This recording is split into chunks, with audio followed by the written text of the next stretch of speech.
found a kobold, which we brutally murdered. But he wasn't good for anything, so it doesn't matter. It's only a kobold anyway. And then found out that like the guy, the spellcaster we've probably been talking to this whole time, is actually like some weird rock elemental thingy majob. And he ran away in front of our awesome might. Now is hiding in the walls like a little bitch. After destroying a bunch of really valuable bookcases.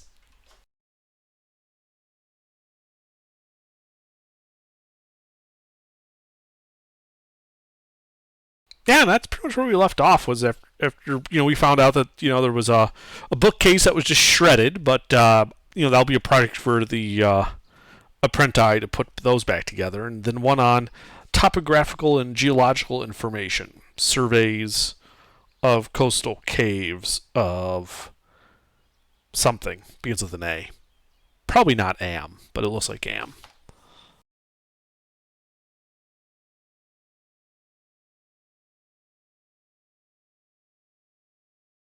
Hold on, what looks like am?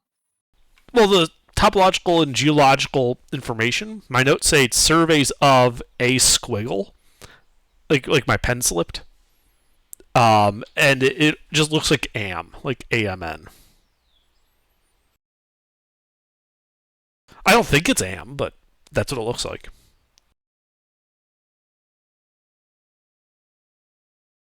Was it supposed to be area? Oh yeah, probably. Man, you had me go over to my map for a second. I'm like, I don't recall naming any place am. What the fuck is he talking about? Well, it's that nation south of Baldur's Gate on the Sword Coast. Yes. It's called Am? Well, Am, and whatever the fuck they call it. Not just Allied Met. Greenwood could never come up with two words next to each other. If he ever has two words next to each other, one of them has to be unpronounceable.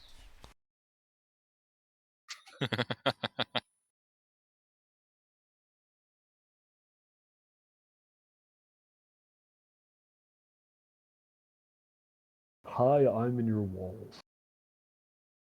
Yeah, Underdark said that the golem that got away from you guys was being a little bitch and hiding in the walls. Mm-hmm. From So our I said, awesome hi, might. I'm in your walls. Anonymous golem.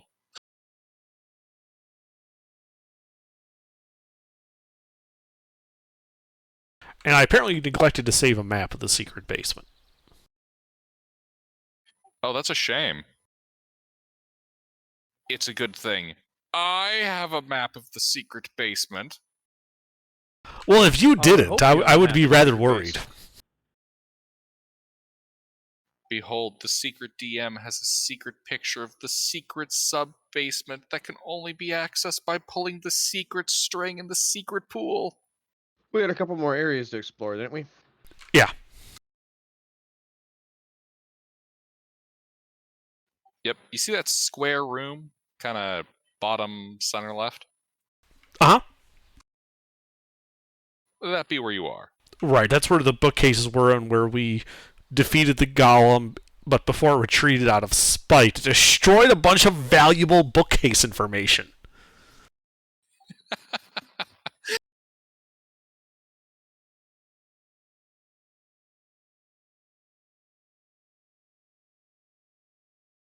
Indeed, he do be like that.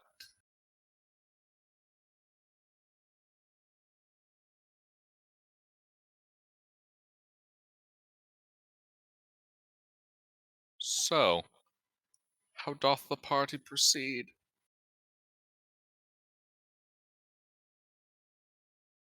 Well, it looks like there's a door to the west.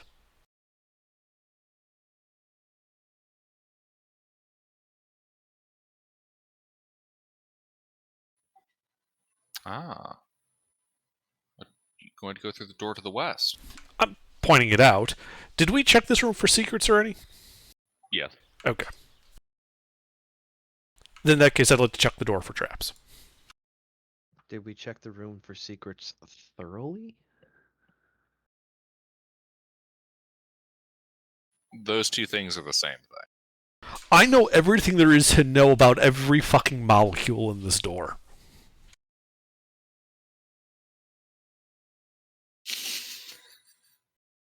Hey man, you gotta appreciate them 1 in 400s. Yes. This door is made out of imported mahogany, finely crafted by master gnomish carpenters from the city of Sargosh. All right, pop Oh, the we're hinges. taking We're this door. taking the door. Hand transported to this area by well-bred donkeys, hung on hinges of masterfully crafted iron, Ooh, oiled iron with only the hinges. finest oil produced by the greatest alchemists in the underground labs. You know, you're just upping the value every time you say and add more, right? Yes, I also have its listed value. But no, in all seriousness, it's just a plain door. You said mahogany. Yes, in a manner that was clearly a jest towards the double nat 20s Intervin achieved. Like you say that, and Intervin's already got the door halfway off its hinges. Wait, Yeah. what? It is a very nicely made door, if a bit simple. The traps and stuff. And to know you don't believe the door is going to be particularly valuable. No, you detect no traps either. All right. All right, steak, if you would, or Nash, Or Hayes, whatever his name is. somebody Yeah, 'cause- with yeah, positive, Constitution. Hey Ruffles, Yeah, you're going to be here tomorrow, right? Just say yes. I don't. I do not lie. Like I'm not going to say I'm going to be here and then not show up because I'm busy. Then say it in character. That way it's not lie. Rurik says I'll be here. But okay, well I'll open the door. I have more HP than Intervin anyway. All right. You open the door, revealing a corridor extending 20 feet into a open natural cavern.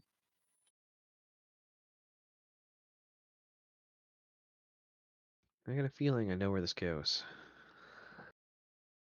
Do you proceed further? Are there any other doors? Nay, merely a passage forward. Let's go. Yep, forward we go. All right. This leads into a large cavern, bare of anything remarkable, save for a large bone partly embedded into the stonework of the ground, broken in several places. Huh. How large? Like define large. Oh, yes, I should more clearly define large. This single bone is about 13 and a half feet long. Dragon bone. Or something else. I don't know. I'm not exactly an animal expert. I just steal stuff. So, how removable does it look? You said it's embedded in the ground. Yeah, like it's partly fused into the stone. Oh, okay. Well, it is only bone. Intervin, you wanna do your magic-y thing? See if there's anything funky about it? Sure. I do that magic thingy. I cast detect magic as a ritual. There is no magic in here or upon the bone. Yeah, whatever magic was affecting it to allow that's no longer the present, and it's just fucked. I just wanted to make sure before I take my carpenter saw out and start sawing through the bone. No, there's no magic detected. I'm gonna stand back here. You go for it. So it's 13 feet. 13 I need feet a long, fucking feet. partly. Like the part that's sticking out of the ground is 13 feet, No. or So if it was whole. yeah, if it were whole, it's 13 feet long. It's fractured in several places, and the full thing is like half submerged in the stone. And as you get close to it to cut at it, yeah, you're a dwarf. You can see this pretty clearly once you're this close. This bone isn't made out of bone. It's Oh. made out of rock. Okay. So it's a Ah. fossil. Back. Welcome back, Ace. So it's a fossil? Like it's fossilized? I mean, I could use stone cutting to determine if it is, actually rock or... Effectively, yeah. This has a lot in common with what you'd see with like a petrified object. Okay. Minerals so have it's- have taken the shape of the original thing. So it's fossilized. All right. Indeed, sediment. Well, in that case, I will just take a chisel to it and crack the parts out of the ground. It's like leaning, right? Or is it just sticking straight up? It is at an angle. Okay, then yeah, I'll attack the top side so it'll topple.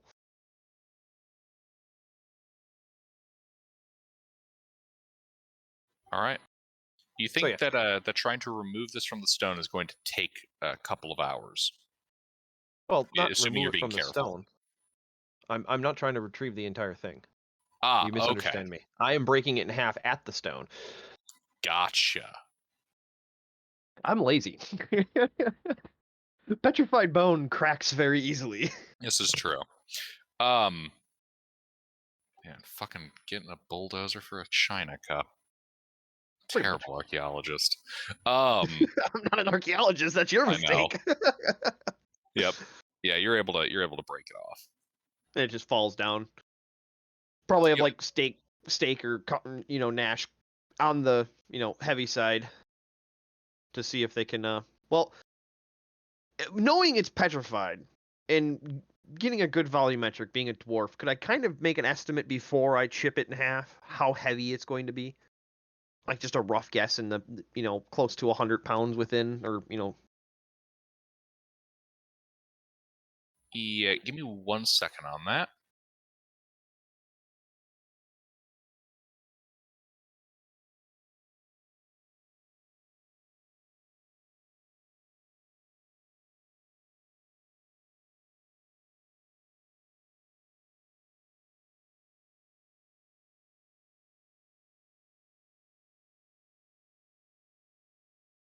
This isn't really something I thought of. You didn't think we'd try to take the giant bone? No, I didn't actually think of putting it in a smaller weight unit. Yeah, fuck it. I'm gonna say that the 4-foot section that's sticking out of the ground is gonna be right around 120 pounds. There's only 4 feet sticking out of the ground? Oh, I thought you said half of 13. No. So it's at an angle. Uh-huh. 4 feet of it is fully sticking out of the ground.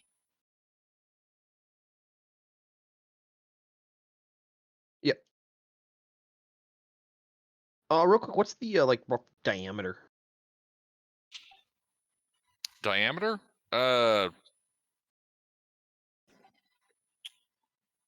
About 9 inches. Okay.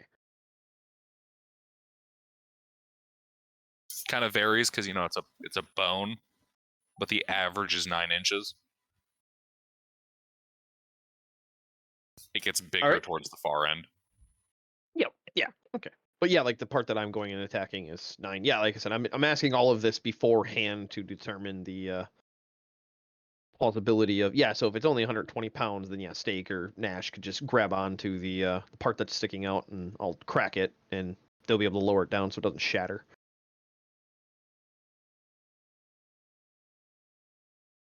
And then we'll pop it free. Well, half of it. Or a quarter of it, I guess. Third? Indeed. Yeah, third. Yeah, you break it off. All right. And then I think we seen a door. Yeah, we did. Yeah, there's another door. But this I guess Intervin and I can look for secrets in this room too, real quick. Now that we're done, being terrible archaeologists.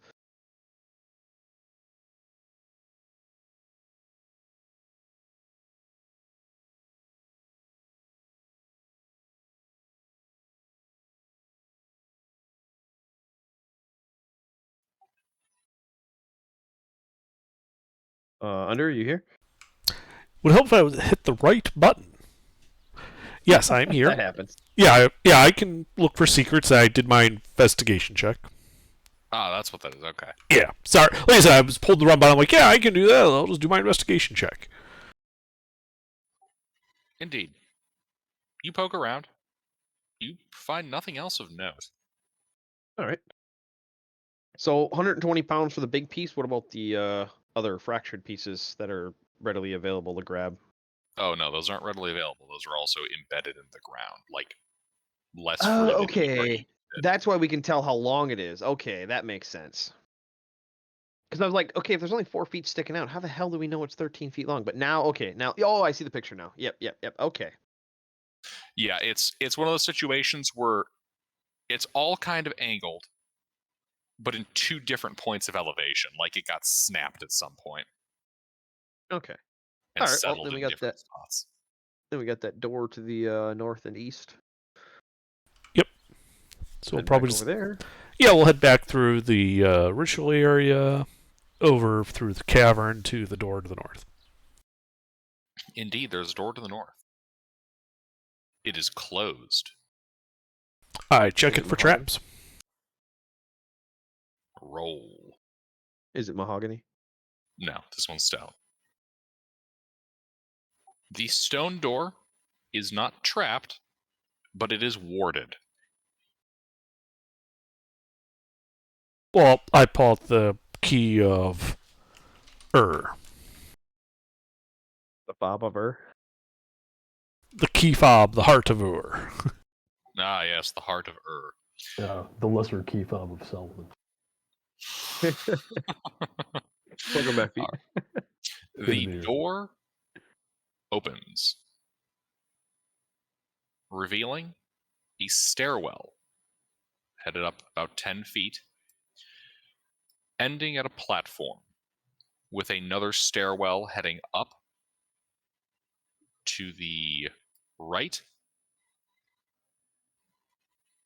and another closed door to the left. And that's opposite the second flight of stairs? Or is that at the top of the other flight of stairs? Opposite. Let me get you the image. Yep.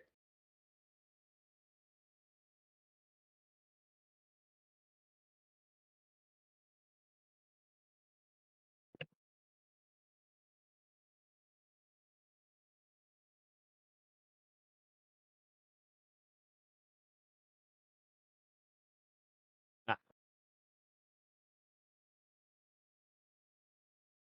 Well, I'll go military peek the corner.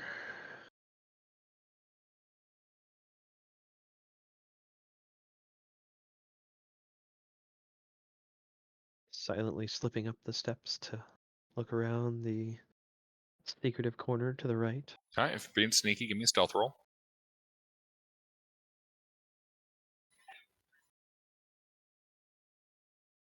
At least no kobold's going to see me coming.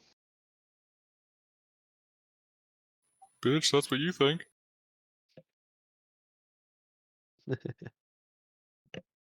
Indeed, you can see a 30 by 30 foot square room.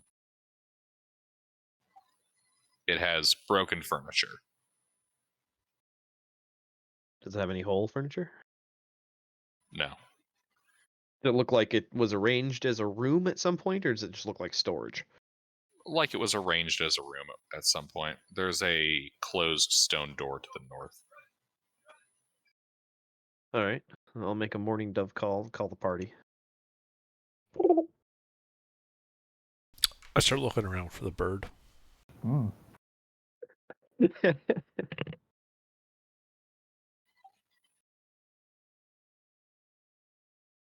kobolds, knowing that doves are not native to the third subterranean layer, immediately become ready. They So up those What do they stairs do is on this their empty chamber. full of junk furniture with another door. All right, I'll go up to that landing and check the first door to the left then for traps. All right, I'll come back down to him. All right.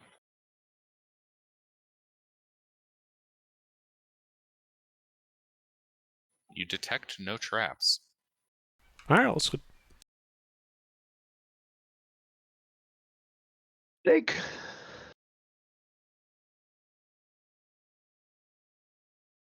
I take it you're presenting the heart of Ur to it. Yes. Oh, didn't know it was locked.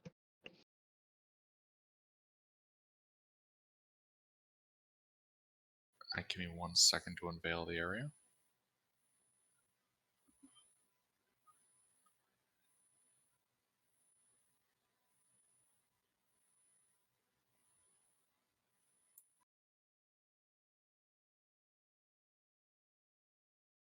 All right, the door opens, revealing a 40-foot diameter circular chamber, at the center of which is a raised dais, floating in the center of which is a large, polished obsidian sphere. You can see crackling red arcs of lightning kind of spiraling around it. Well, found the power generator. This looks evil. Oh, come on. Everything black and red doesn't mean it's evil. Oh, wait. I'm sitting I in a don't black know. and red chair.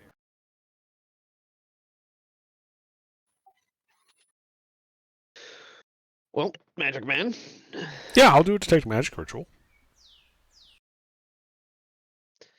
While he's doing that, I'll run back and sweep that 30-foot room.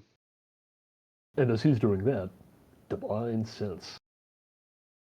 All That's right. right. You a paladin. So, Steak. Yeah. Hella desecrated. I told you it was evil and you didn't believe me. Intervene. Your detect magic goes off. Hella magical. And then investigating the 30 by 30 room full of furniture.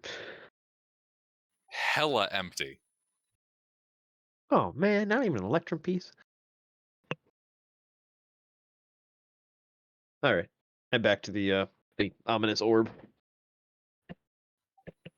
Ominous obsidian orb.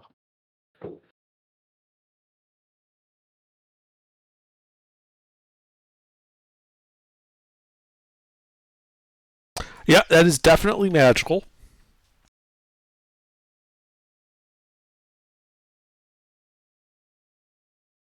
And I'm gonna walk up to it. Not gonna touch it yet. I'm just gonna walk up to it. What radius are those bolts of lightning going around it? The bolts of red lightning stretch no further than the top edge of the dais. Okay, well, I don't walk into the lightning. A bold stratagem. Now, with detect magic up, the orb is definitely magical, you said, but what about everything else? The dice, the pillar, etc. The pillar? I thought you said it was on a pillar. No, it's on a dais. Ah, okay. It's just floating, free-floating in the above it. center. How big is the orb? The orb is a good 4 feet in diameter. Yep, all good, Sleuth. Okay.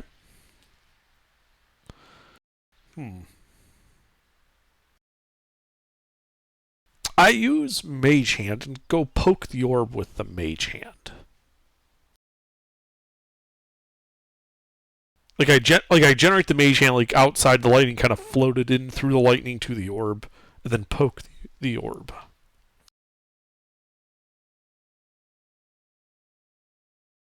All right. The mage hand pokes the orb.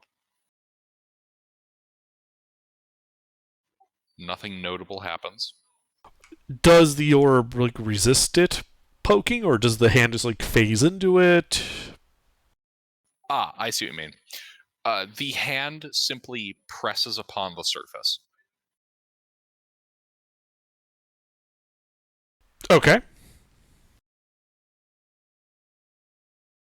And Like, so, this is definitely stone, like obsidian. okay. Don't worry, it's not some kind of, extra planar hole.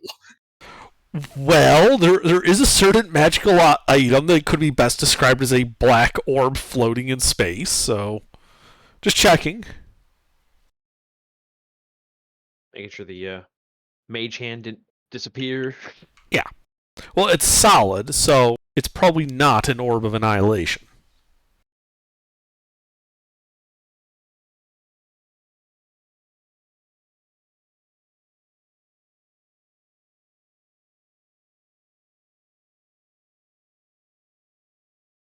So, the how like you said, the orb's 4 foot diameter, floating above the dais. How big is the dais?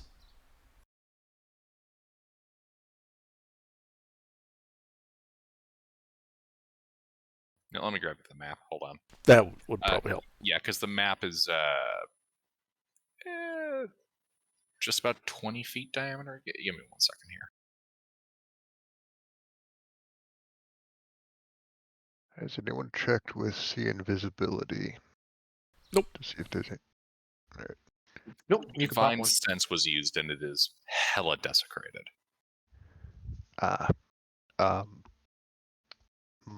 But see invisibility Oh. might see some other stuff in the room that we're not seeing yet. Yeah, I do have the spell. So when you're done with that, I'll cast it.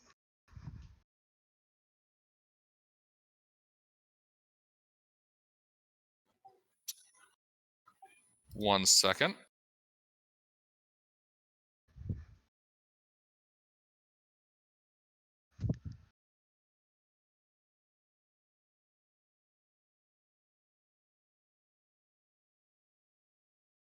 So, Sorella, you cast See Invisibility. And you can see into the orb. There is a swirling morass of eyes and teeth kind of translucently displayed as if just underneath the reflective surface of the obsidian sphere.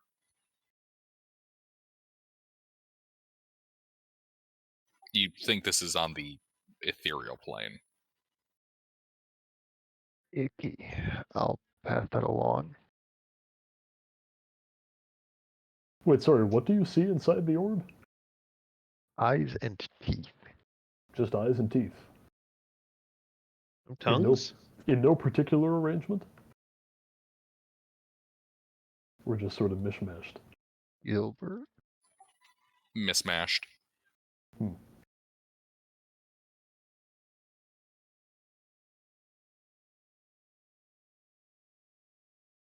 Well, that's got me thinking probably aberrations, maybe undead.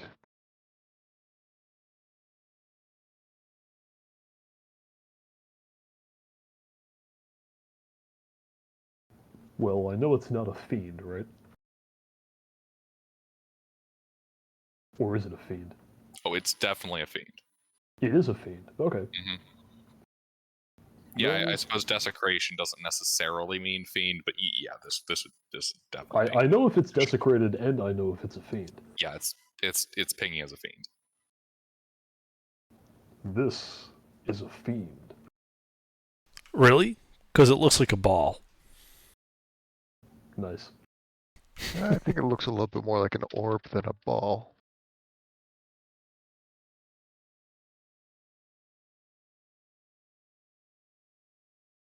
All right. I'm going to do an identify ritual and poke the sphere. Because I have to touch it for identify. with your bare hands. No, Alright. I'm not a druid. I can do it through a familiar if you want. So could I, but I'm not going to risk my familiar on this. Plus, if I told my familiar to do this, he'd just call me an asshole and do it myself. He's got a familiar with a personality. My favorite kind of familiar. Not a very familiar feeling to me. And that's what I do. Alright, you touch it. Is this a ritual identifier or a hot cast? I'll do it as a ritual. Whoa, 11 minutes later. Alright. Yeah, you press your hand onto it, and the lightning converges on your hand in the same way that one of those plasma spheres would do when you touch it. You know what I'm talking about? Yeah. Yeah. Yeah, from like the early 90s McDonald's. Yeah. Yeah, those ones that almost smelled like ozone because they'd be like burning through the plastic. And you can, you can feel attention turned on you and whispering in the back of your head. What's it say?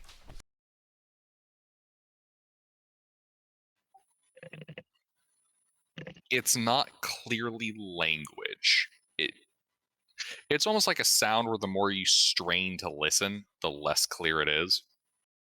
Damn it. Someone find the antennas. We need to like adjust them a little bit. It's not really coming through clearly.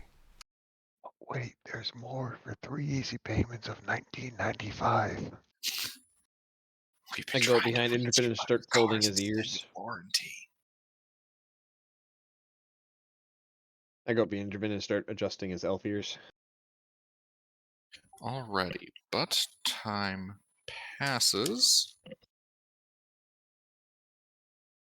What's the difference between time and butt time? Alright.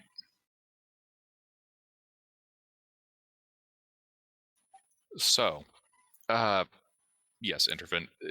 This sphere seems to be used to, it's operating under the effects of the imprisonment spell. And you're saying it's a fiend in their stake? Mm-hmm.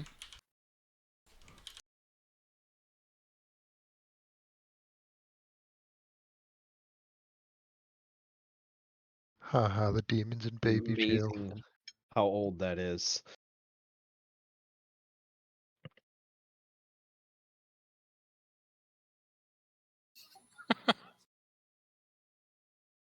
How heavy is the orb?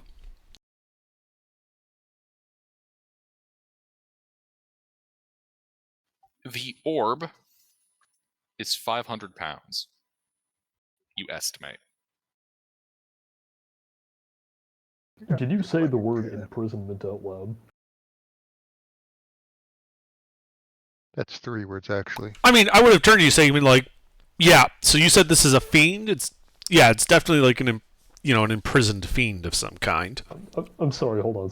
Sleuth, imprisonment? Imprisonment out loud. Oh. Well, if this fiend is imprisoned inside that orb, I think we should leave it alone. I think we should take it with us. Why would you take it with you? It's not safe here. Someone might release it. What do you We intend to found do it, with it? someone else will. What did you say, Steak? You got stepped on. What do you intend to do with it? Well, we're dealing with like this like local church people, right, for this quest? Yeah. Ultimately, Yeah. we were here to retrieve some acolytes. We got most of them. We only missed half. I consider it a half because we got the body. The soul's a little missing, though. Yeah. They can bring him back. Shocking display. He's not dead. No, Oh, yeah, I'm that's right, pretty. he got Remember resurrected. the golem resurrected him? Oh, Oh yeah, we've just kind of been dragging his like unconscious body around then. Like, what's his Alright. status?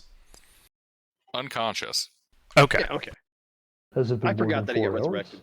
It has not been more than 4 hours. Alright. It's been a total of like 60 minutes. Okay, Let's we say don't have maybe to an call hour. his doctor yet. But anyway, Your body's been limp for more than 4 hours. I always imagined how that phone call might go. It's like, hey, Doc, it's been 4 hours, and we're still going strong. And he's like, yeah, boy.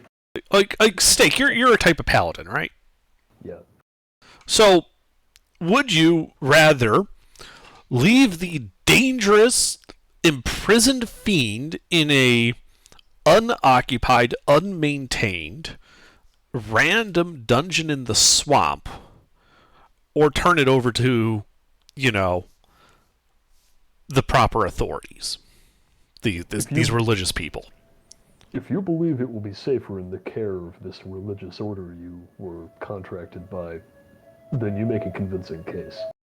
I mean, I'm thinking that any like they appear to be at least somewhat of a militant order because they were like these people were not like pacifist priests that came out here just to burn incense and eat mushrooms. So I'm thinking, yeah, it might not be a perfect security, but it's Better than probably leaving better it than on this. I mean, look at where we are. We got here. That is true, although you did kill most of the people who probably were attending this thing. Which means that it is now in an unsecured state, and we should take it with us to secure it. I can't disagree with that. Well, But anyway, that's my Well, intention. yes.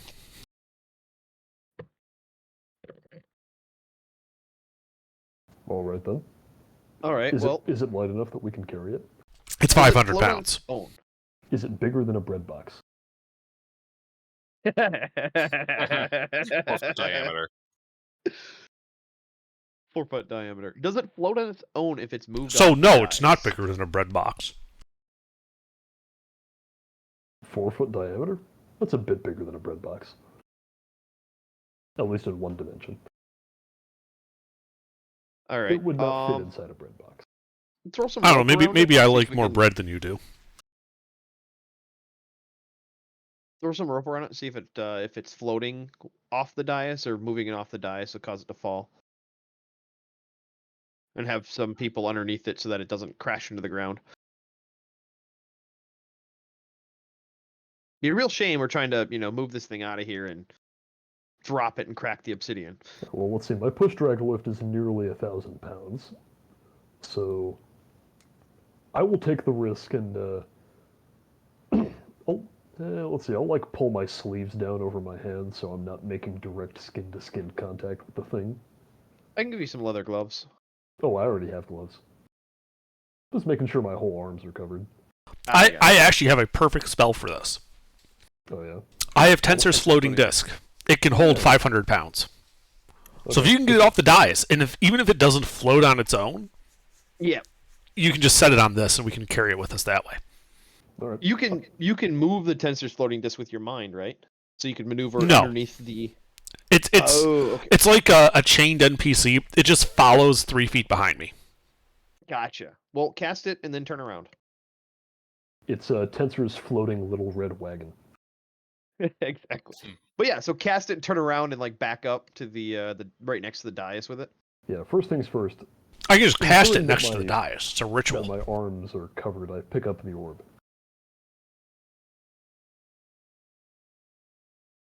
Okay, hold on. We got a lot of stuff going on here. So you're using Tensor's disc to transport if you can get it to move.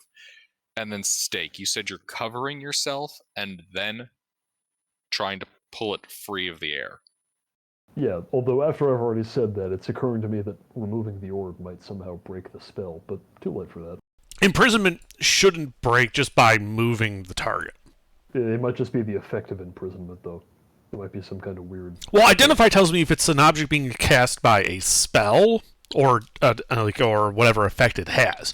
So, Gilbert, was that the spell imprisonment or an imprisonment effect? An imprisonment effect.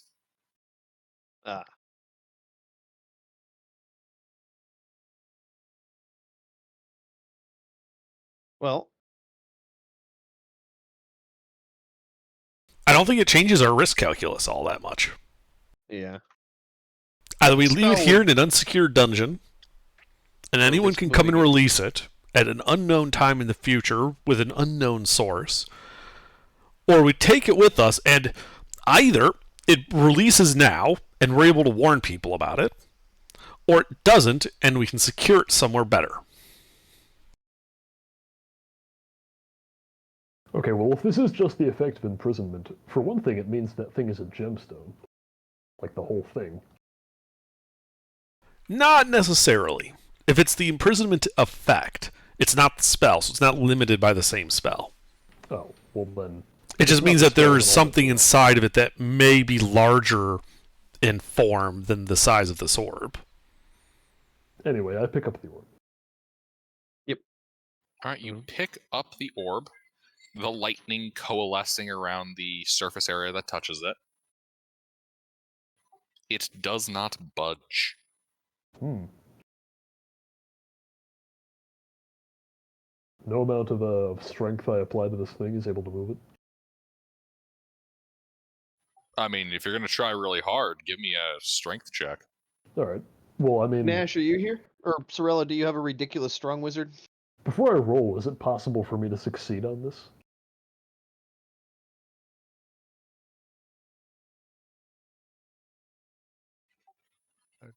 Not a, Possibly.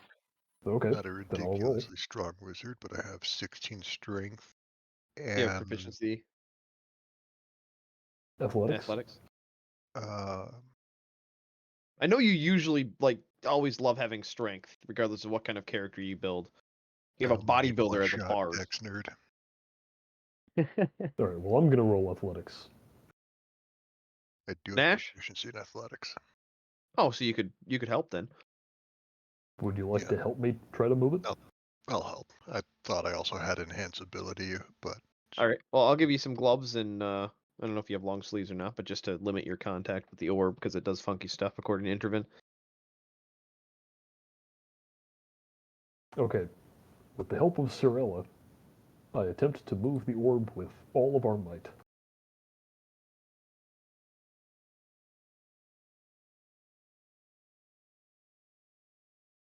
All right.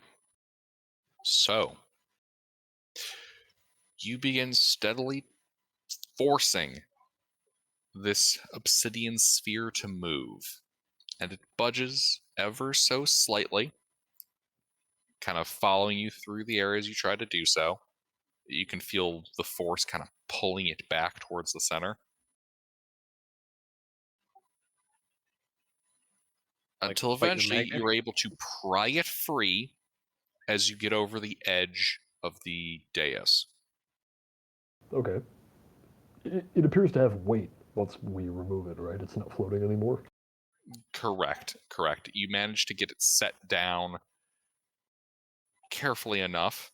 There's no apparent damage to it. It didn't drop or fall. Alright, if we take the feet off, we should be able to get it out of the dungeon. No, put it on the disc. Yeah, because Tensor's floating disc, you can change the size. If you reduce Yeah. it down to 4 feet, we should be able to get through any doorway with it. All these doorways have been enormous. Yeah, The only problem that remains is our current location is accessible only by a portal. I wonder, can you burn to Tensor's floating disc? Can I burn to 2 Tensor's floating disk? What? Yeah, I want to put some songs on it. Haha. I don't get it. I'm treating it Burn like a music CD, to it. Burn music to the disc. like a Ah! compact disc under. I'm sorry. I was thinking like, is this like an LP joke or something? No. Tensor's, For 33s. Tensor's terabyte floppy disk. It's Tensor zip disk. Hmm.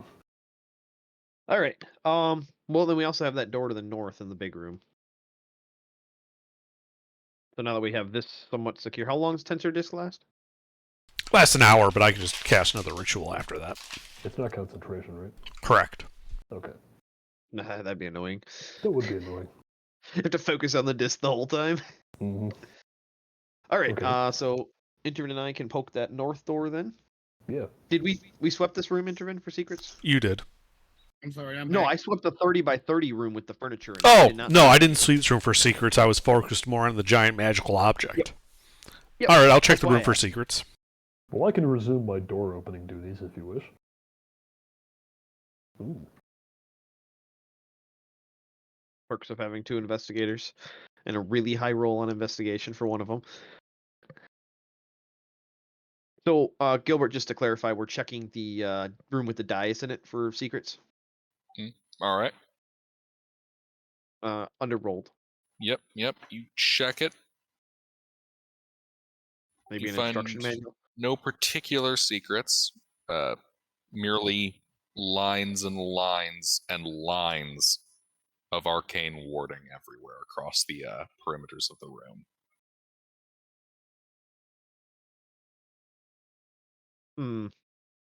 Maybe we've been better off locking the door. But we've done it now. So anyway, door to the north. We'll sweep that and then sweep up there, and hopefully there's a Yeah, so we all go to that northern door, and then I'm going to check it for traps if nothing happens on the way.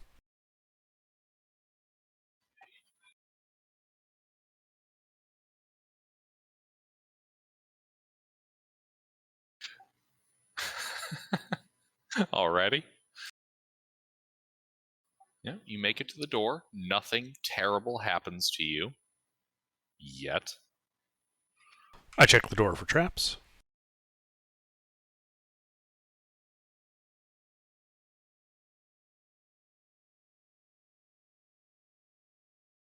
You detect no traps. State, It if is you would. Oh, go ahead. It is locked by arcane lock. Well, I'll wave the key fob at it. As the heart of is presented to the door, it swings open.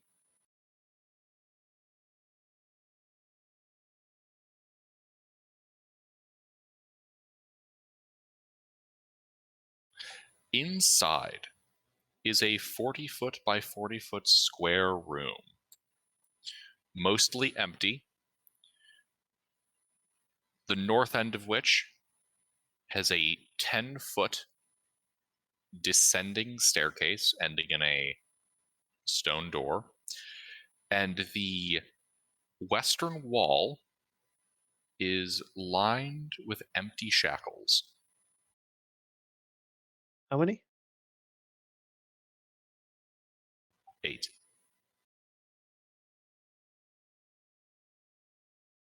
You gonna Well- take the shackles? Well, naturally. But They first, are let's bolted check the into room. the wall, but I assume you're just going to unbolt them. Yeah, that would be kind of trivial. But let's check the room first, and then we'll loot.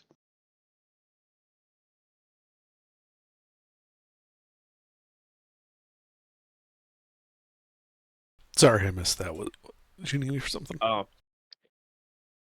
There's another room. So. Oh, sweep the yeah, I room, heard the there's shackles, and you were shackles on taking the wall. shackles. Well, And I'll sweep the room first. yeah,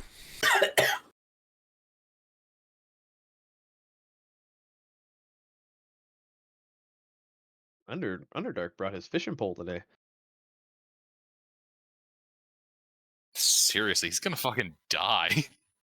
Yeah, but hey, the crits are biting. just not in combat. well, We give all me want permanent that. advantage in combat and watch me crit everything. You find no secrets, no hidden, concealed ideas or concepts. Nothing is revealed to you. So besides the shackles, I'm also waiting on a map. Sorry. Yep. Okay.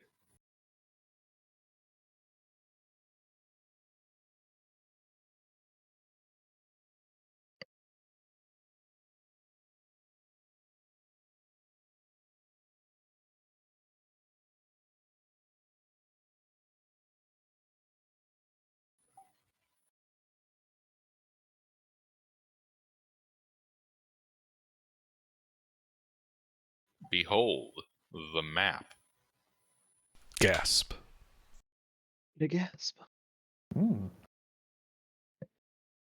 All right, so big empty room with a wall full of shackles. All right. Well, Nash and I probably could tackle those and unbolt them all. Yeah, so this is the room where an adventuring party presumably all got chained up together. Hey, it's better than being stuck down in a pit with some guy you just met. Yeah. The pit of despair. NBO. All right, Welcome so to BO. 8 shackles.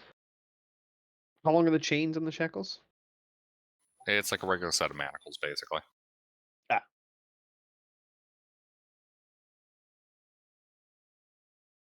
All right. Medieval handcuffs, 8 of them.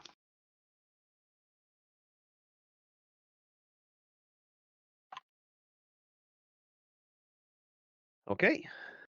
Well, onward.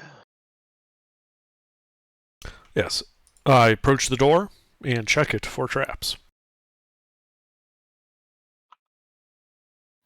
Indeed, you do. Okay. Your investigation reveals no traps. I wave the key fob at it. The door opens.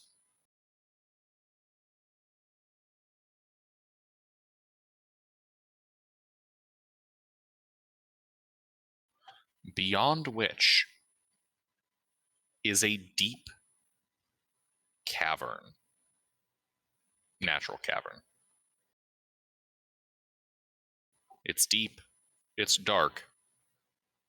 It's a bit damp. All right. Well, somebody have a light cantrip? I do. All right. I'll give you a ball bearing. I'll just cast light on it. And yeet. Indeed, it gets yeeted. I mean, I drop it straight down, not so it ricochets and all kinds of goofiness.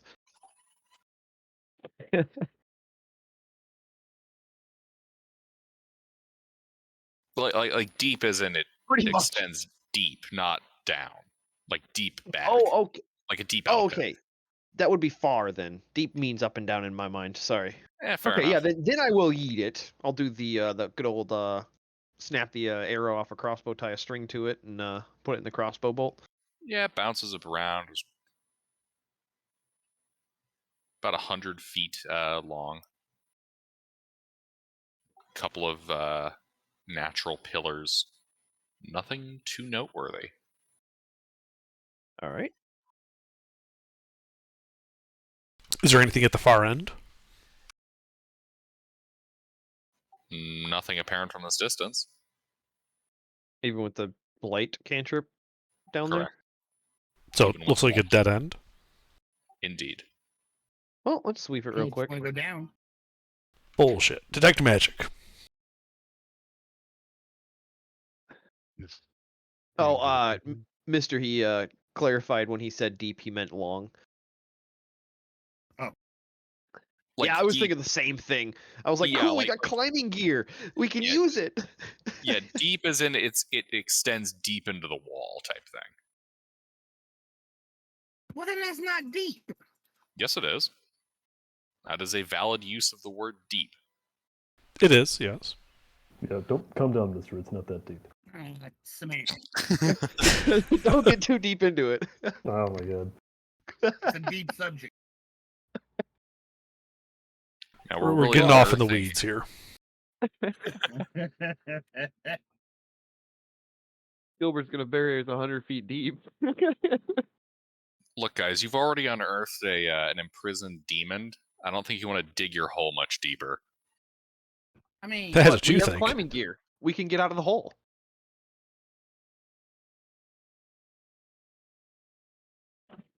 Hey, I knew it would come in handy. When you said deep, I got excited. I'm like, cool, we can go rock climbing. Alrighty. So I do a detect magic ritual and walk the room to see if any of these walls ping magically. or the floors or ceilings. We can investigate at the same time. I can walk with The you. floors, the walls, and the ceilings do not ping as magical. Can I also at the same time check for secrets, like hidden things? You can. I hold the magnifying glass, as per Ugh. usual. I must be distracted by all the magic.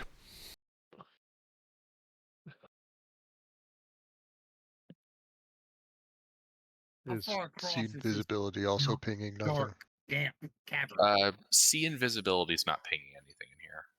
Alright. Although you can still see the swirling morass of eyes, although they do appear transfixed on party members. Also, like they're bouncing between us all. More like there's a bunch of eyes and teeth that are swirling, and Sorella can see, one of them for each party member that are simply holding position in like this whirlwind of eyes and teeth. Okay, That's weird. so we each get our own eye. That's weird. Fascinating. We need the "That's weird, that's suspicious" sound clip. As for investigation, you guys are poking around, and you do find a section of the stonework here on one of the middle pillars. It has bones sticking out of it. Hell yeah. As these ones are not made of stone, though. It looks like with this one, a couple of humanoids were consumed by the rock, and bits of their body parts are sticking out. Kind of like the Han Solo carbonite thing. Interesting. Okay. Okay. I ready Yeah. my weapon because That's suspicious. Yeah. Let's see. Okay, well, can I I'll take the risk. Can I go poke the rock near them? The rock is made of rock. All right. It's not worked. It's just natural. Yes. Okay. the, Can I chip the a piece? pillar that. Go ahead. No, the pillar that's supporting like the center of the room. Oh, I thought that was the one with the things, the people in it. Yes. Gilbert, could you give us a map just so we can Yeah. kind of figure out these pillars? Appreciate it. Yeah.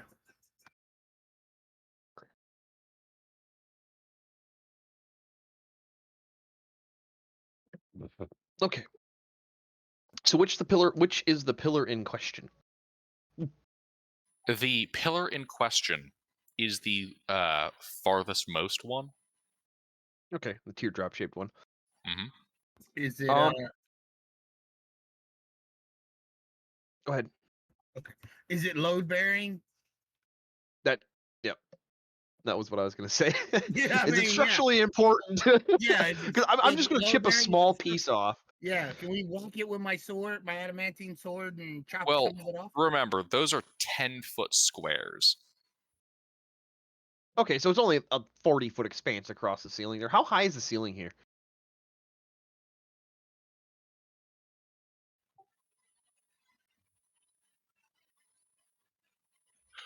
We're going to go with assume that the distance from the floor to the ceiling is the distance between any particular two sets of walls. So in this particular part, it's a little more than 10 feet tall. So it's like rounded kind of the entirety of this chamber. Yeah, it's very natural, kind of smooth, like water eroded shapes. You can see, stalactites, stalagmites, all that good stuff. Yeah. Well, the confusing thing is water erosion typically has an in and an out. Right. And plus, if So, it's water erosion, then them pillars aren't load bearing.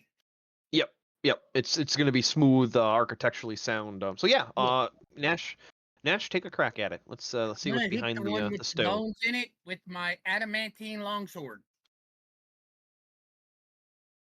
Okay. What precisely are you trying to hit with this? Are you hitting the skeleton, or are you The the stone around it stone to around it? free it. Yeah, I'm trying to hit around the skeleton, try to chip away some of it.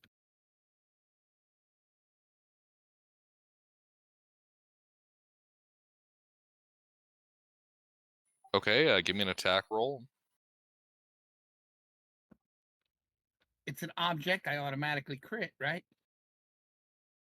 Yeah, Or if I you can hit it. crit damage. Yeah, your attacks that hit are critical hits. You can still miss an object. Adamantine sword cannot miss objects. Use it to deflect arrows midair. That is so broken, but it's technically right. Yeah, hold my That'd be a reaction. fun reaction. What? I want to strike the arrow that comes towards me. Well, if it's automatic, nat 20 chops it. Yeah, we all know that's not how that works. So yeah, 18 hits. Roll damage.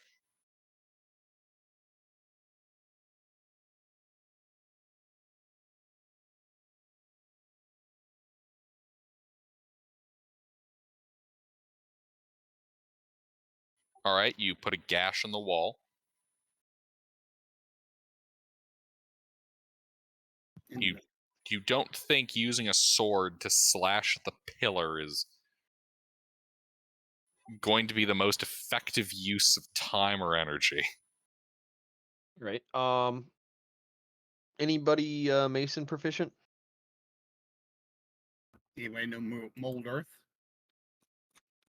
That works on earth, not stone. I can make Yeah, it rough terrain, but that's not going to help us. Does anybody have proficiency with Mason tools? We do have Mason tools, but I'm not proficient. I'm just a dwarf with all the tools. Way to break some stereotypes, I think. I'm a carpenter. I'm a carpenter dwarf. But anyway, so yeah, I'll go at it with masonry tools and start chipping around the bone. It'll take long, but You want me to... Would magic weapon work on a set of tools to make them cut through stone better? And like, I don't know, cut the time that we're spending here in half or something?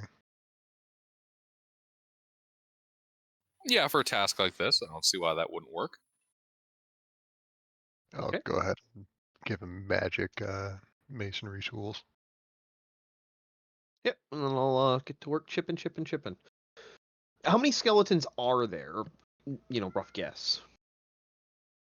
It looks like 3. Are you, they? You discover the third one as you're chipping away on the area around the first 2.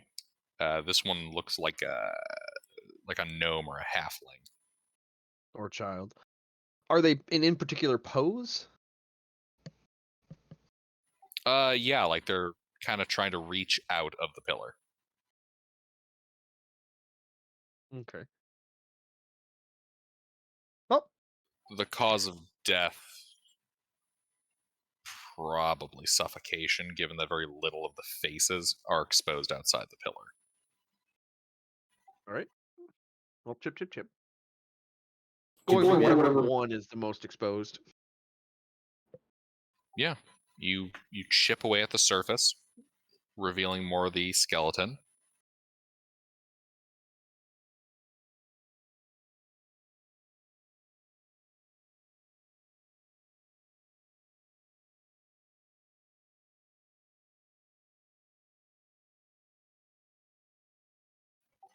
There are kind of petrified clothes still on the body. Petrified clothes and armor. Ooh, what kind of armor? Like, best guess. Actually, Hayes would be the best guess for that. He's a smith. Yes, I'm a smith. Hayes, give me a smithing tools check. What? Hayes has to do something?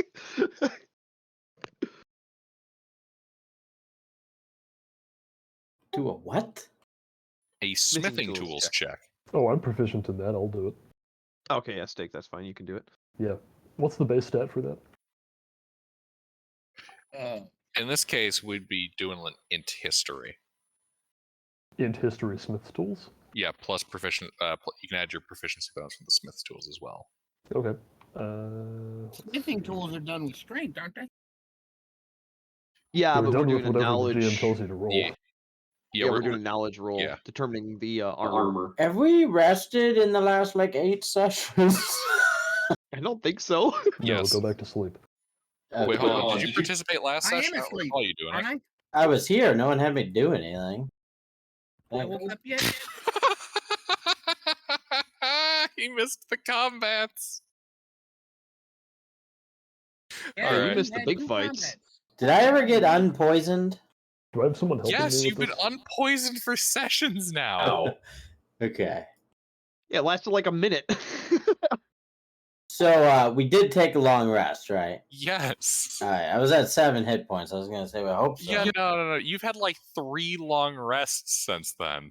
What's our experience level? Level Okay, Probably- can 5. we do this later when we're not trying to play the game? Just someone posted it in the chat. You're level 5, Hayes. You have to make a roll anyway. Make your roll. Well, I'm asking if somebody's helping me. Hayes, do you want Hayes to could. help him? No, I don't like him. Okay. I don't like steak. I like chicken. What are you, gay? No, you're gay. I like chicken. I'm not gay, I'm just a faggot. You're gay. Anyway, Gay for your dad. Okay. Yeah, so Steak, you look over the armor here. This looks like a rather eclectic mixture of studded leather and looks like a makeshift breastplate. With that information, could Intervin date them? Being a somewhat older fella.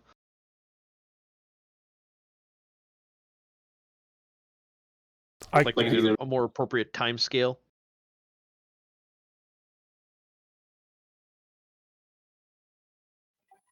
I mean, yeah, with Steak's knowledge, you'd be able to do that. Both of you'd be able to. This kind of style of armor is looking to be probably about 100 years old. So during the reign of Akadar. does it still look functional? No. No, it's Ah. petrified. I read it's Yeah, petrified. I forgot the about that. organic materials are thoroughly petrified. Like I said, Okay. about 100 years. Like the last time stuff of this style would have been used would have been 100 years ago. Okay. Well, is there any markings that survived or anything along those lines? Since we're going at this, slowly and cautiously, trying to get as much information out of the random skeleton and the random, dead end we're wasting time on. There is a silver clasp, kind of partly embedded in the stone, that takes the shape of a leaf with 2 letters on it. PX. Okay. Does that have any since this is armor, does that have any military significance of 100 years ago? Like a rank or something? No, nothing about this looks indicative of military. Granted, Okay, so the military that exists in this region is, well, conscript levy with Yeah. a small cadre of professional soldiery, typically occupied by either warrior castes or landed nobility. okay. Is the silver petrified? I'm assuming not. It's tarnished to shit. Well, although then I'll focus on retrieving that piece individual. Yeah, I should clarify. When I'm saying petrified here, I'm not talking D&D turned to stone petrified. I'm talking like natural Fossilized. petrification. Yeah, fossilized. All right, yeah. So you chip away. You're able to pull this free. All right, I'll give it to Intervin. It's a breastplate, right? No, it's like a silver, button, like a clasp for a cloak or something. Yeah, cloak clasp. Oh, It's like a leaf with the letters P and X, Papa X-ray, on it. all right. And is there any historical significance I would know?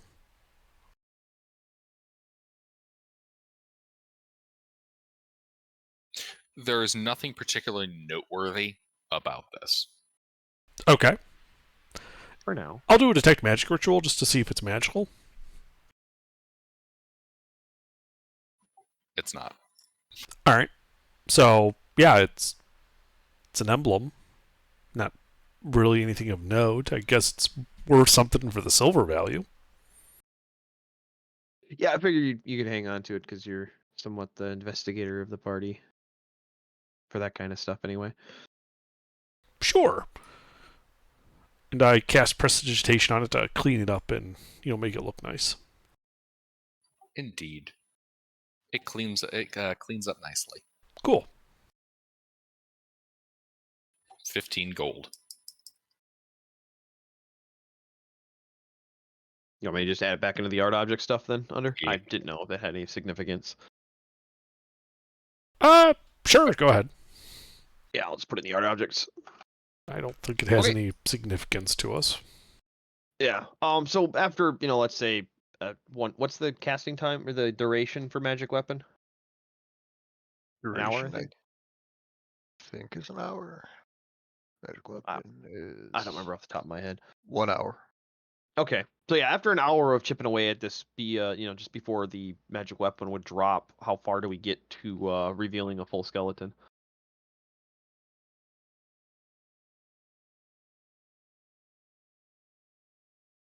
I'm sorry, my brain flatlined on English comprehension there. Could you please repeat? After 1 hour with the mason tools with magic weapon cast on them, how much of the skeletons do we reveal? You would be able to effectively reveal the surface of all three. Now they're very much Han Solo, frozen in carbonite. I would have been focusing on just one. I wouldn't have been working around multiple locations. I would have been focusing on freeing an entire skeleton, if that makes sense. Like as soon as I seen there's like a third one, it's like, okay, well there's 3 here, and then probably the one with the brooch is where I would have focused most of the work on All right. freeing Yeah, one skeleton. that one then is almost entirely free. Okay. Well, then I will spend what little time is needed without magic weapon to free it. Okay. So get that skeleton free and then throw it in a sack. It's still like encased in its petrified clothes. Or were you going through the clothes? Oh, I was going through the clothes. The skeleton's the Okay. important part. Oh yeah, in that case, it's free before magic weapon runs out. Yeah, like I said, I was trying to free the skeletal structure, the Right. fossilized bone, and bring it back to some historian that's actually knowledgeable in fossils, which there aren't many in this time and age, but there are some. There won't be. Archaeology isn't really a thing that exists yet. There's dudes who have an interest in old shit. Okay, well, then it's got gold value. So, old petrified or fossilized skeleton in a sack. No, the bones are bones. They're not stone. Oh, that's right. You said the clothes was fossilized, but the bones were not. Do they appear to have any beginning of calcium buildup for fossilization to begin? A little bit. I mean, yeah, obviously it takes millions of years, but okay. Yeah, I'm just The wanting kind to of free stuff you one. can, like scrape off with a little effort, but yeah, yeah. Any smart people here want to try to determining the race of this thing?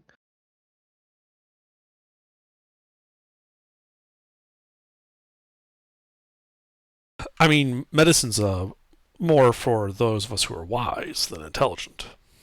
Yeah. Any wise people here? Any wise guys? Stay. I'm a wise Nope. guy. What's your wisdom?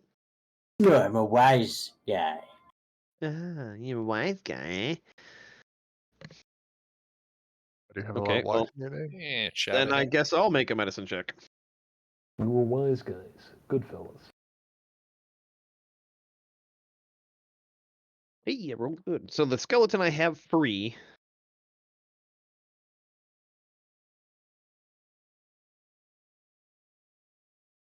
So yeah, just a full, I guess, autopsy and typing. Best I can with my limited knowledge, anyway. Alrighty. Yes, this body is a elven female.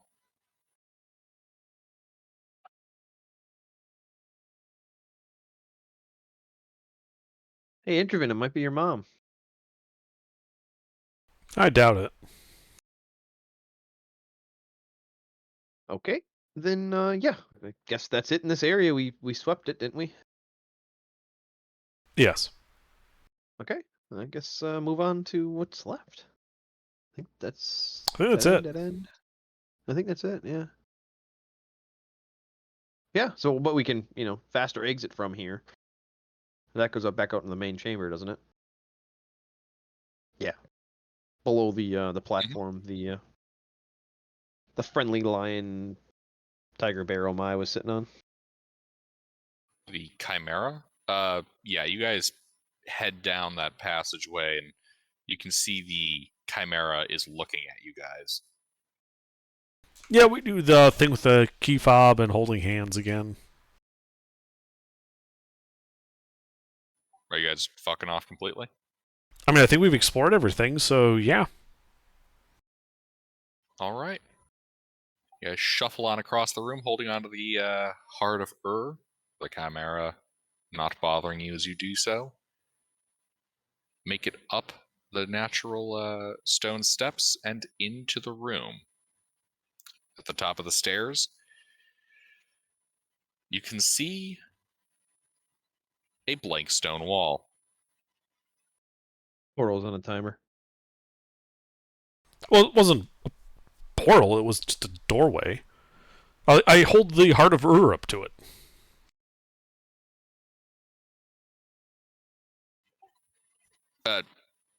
To clarify, I mean like you've gone through that door. You're looking up the stairwell that you came here on with the portal at the top. Right, the portal that led to the oil bath. Yeah. Right, so I go up to that blank wall and hold up the heart of to it. Okay. To try to reactivate the portal. Indeed. A spiraling arcane portal appears before you.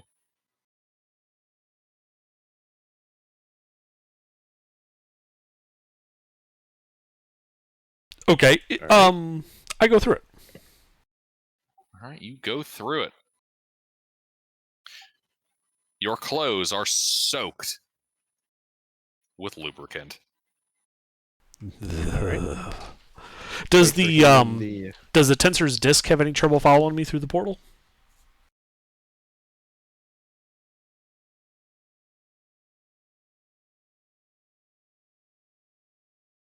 Let me check. and we knew this would be a possibility of the disc. The disc would go through, but the orb might not be. So I would imagine Stake and Sorella are kind of just standing behind the orb in case it, boops on the portal and falls backwards, so they can catch it. Like there was always a possibility of the portal not accepting the orb.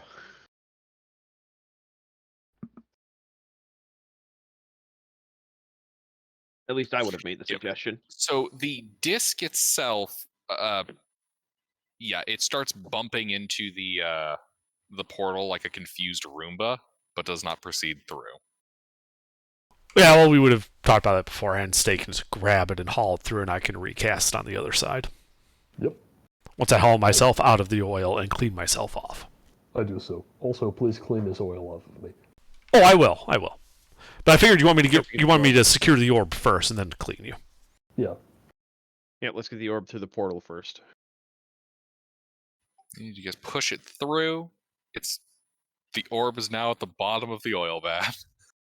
Yeah, I mean, I'll just do a Tensor's floating disc ritual targeting that area, so the disc appears under the orb and then just lifts it up.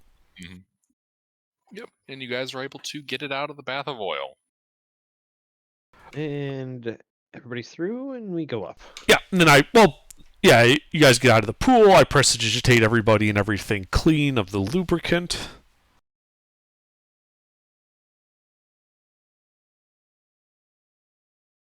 I think we then proceed to the stairs up. I'm gonna fill my other 8 empty flasks with this stuff. If you must. You have no idea what I'm gonna do with it. It's nothing bad, I swear. All right, you have 8 flasks of lube. I have 12 flasks of lube.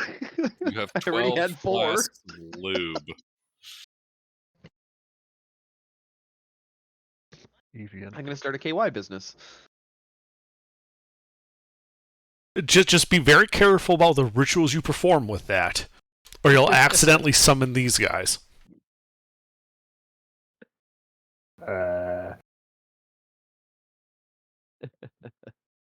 All right, so we can start making our way for the front door.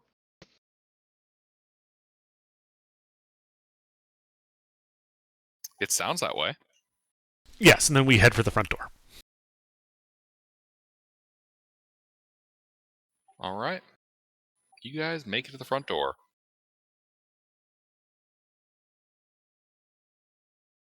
As you do so, you step beyond the threshold.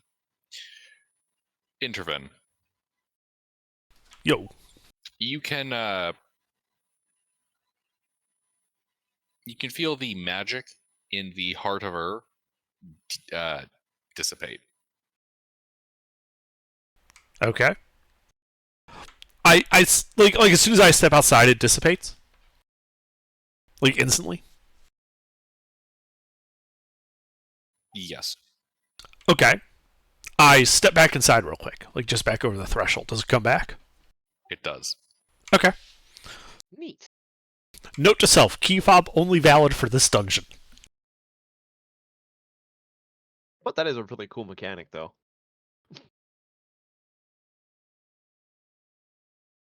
So it's not pinging as magical at all?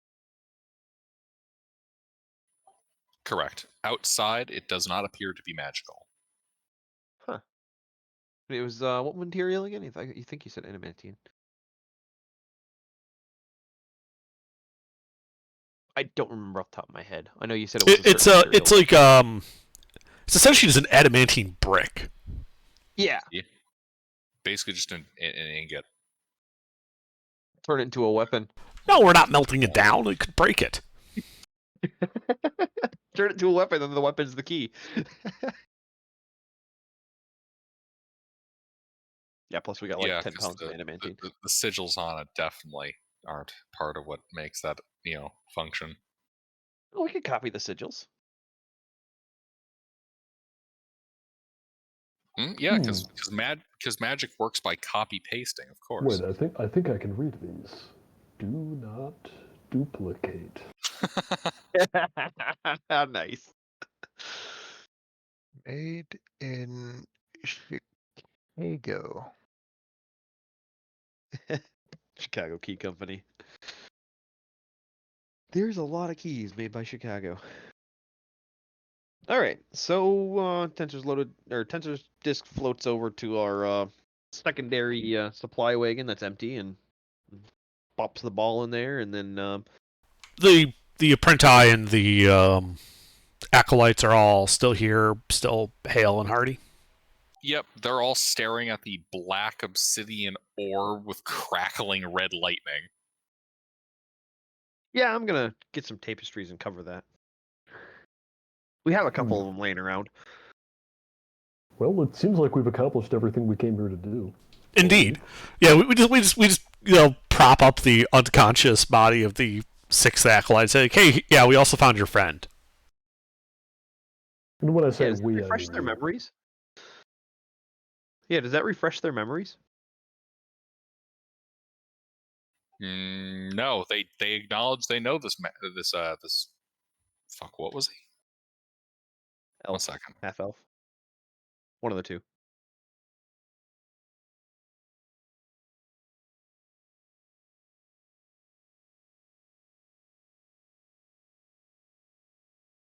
And welcome in, Kitten. We're just leaving the dungeon.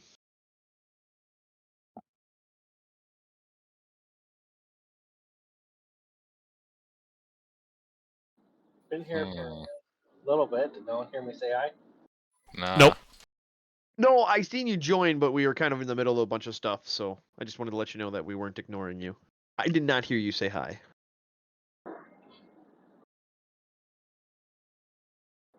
Yeah, there was a conversation going on. I tried saying hi in the middle of a pause. You're all good. I just wanted to say hi back. But yeah, it looks like we're heading for the to the east then. Yeah, I think I might have accidentally saved over their names while doing some editing. I mean, it's not Whoops. super relevant. Objective 1, Objective 2, Objective 3, 4, 5, and 6. Oh, I thought you were gonna go with our 6 hostage 1, hostage 2. No, I no. remember their, I'm not Fuse. These aren't hostages. I remember their races: 3 humans, 2 dwarves, 2 half elves. One of the humans is a female paladin All right. and had the bronze falcons. Yep, which we gave back to him. Yeah, we give the unconscious guy when he wakes up his pack back, because I think we have it. Oh, he's not awake yet. Well, on the way, when he wakes up, because we're leaving. Gotcha. All right, where are you guys going? Actually, hold on. Let me get you the map. Well, if I recall, the East through the woods. yeah, well, southeast, because we need to go to the Yeah. shrine to drop off the acolytes and collect our reward. And the orb, probably. And we need to discuss the orb with them.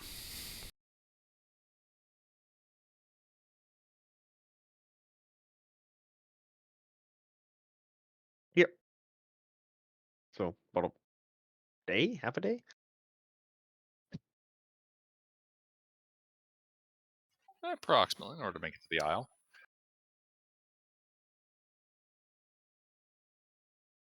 What's the crossing mechanic if it is an aisle? Boat. Oh, I figured we need a cart or something.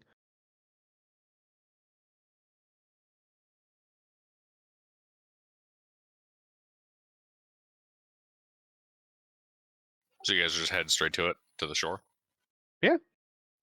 We've accomplished our mission. And we if have that's stuff to where do that there. person said to meet, yes. Like, Indeed. I can't remember if they said to meet there or in Lilesh. We met them in Lilesh, but they said that they would be on the Shrine Isle when we finished. Okay, so that's where we go. Yeah, I don't know what the hesitation is. That's where we're going. All right, you guys go there.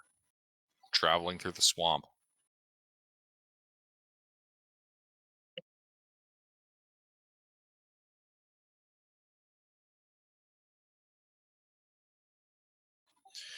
And as you guys reach the shoreline,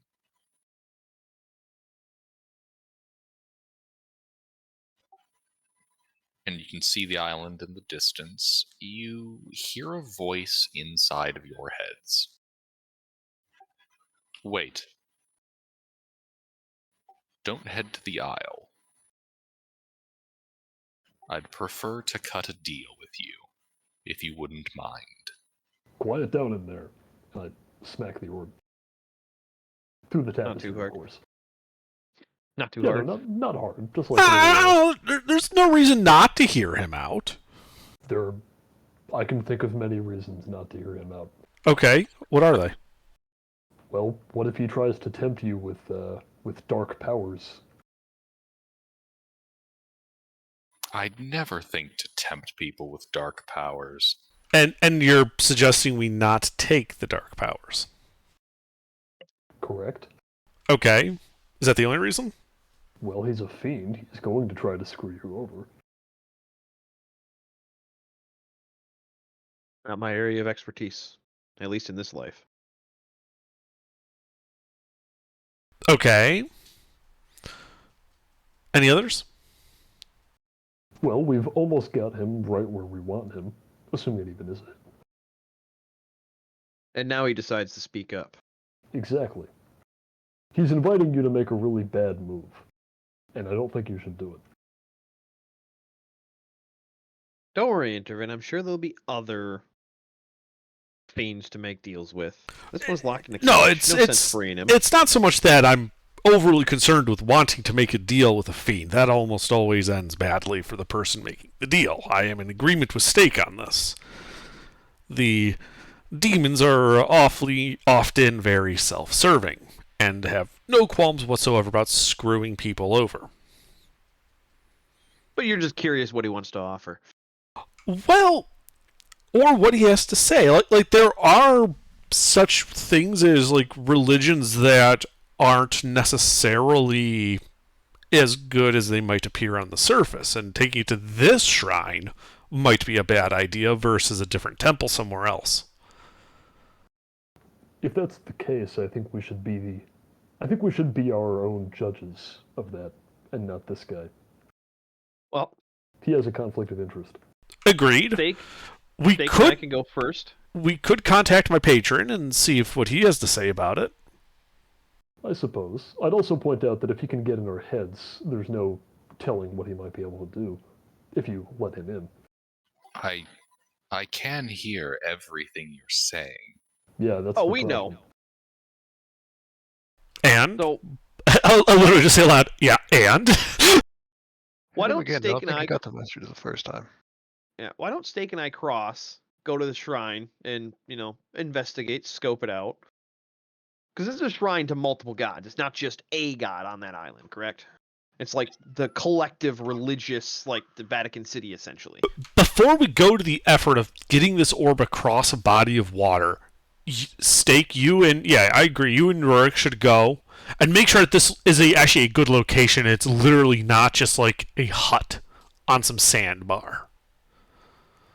Okay, and I'm not saying this to suggest that I don't trust you, but I feel like as soon as I leave, you're going to try and treat with this thing anyway. Would you the problem is if something goes wrong, someone needs to be here who can fix it. And who else would you rather be here besides me? Ah, yes, the classic, the fox, the hen, and the sack Yep. of grain dilemma. This is literally the problem. This is the fox. Like if there was some type Intervin is the of hen. if there was some type of surety I could offer you, what would it be? Well, if Stake and Intervin crossed, Well, we could just put in the effort anyway and all go together. That would be surety. Okay. Yeah. Like for me, it was just risk of losing a boat or something with this in it. I was gonna say, or Sorella and I can cross, and Stake can stay with Intervin in the orb. We might not have as much divine sense, but we'd still be able to get a thorough feel for the. No, that wouldn't be fair. Why is that?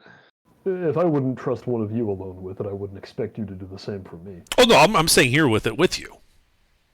Yeah, we're not leaving anybody alone. All right, It that's would have just agreeable. been, it would have just been you and I, Stake, but Sorella, Kitten, Intervin, and Nash, well, and Hayes would all be here with the orb. Whereas you have the ability with divine sense and stuff to see thoroughly on the shrine how well Stake, off my they are. concern is Stake, you said you don't know much about the infernal stuff. I know a little bit. Arcane stuff tends to kind of flit with that a bit.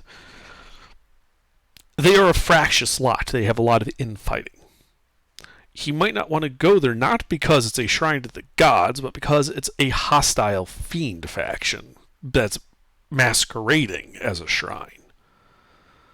I don't want to deliver him to other fiends. The folk of this land are very The fact that he suddenly doesn't want to go there, yeah, I agree. It's real sus. If it turns out the shrine's legit and a safe place to store it, we're totally storing it here.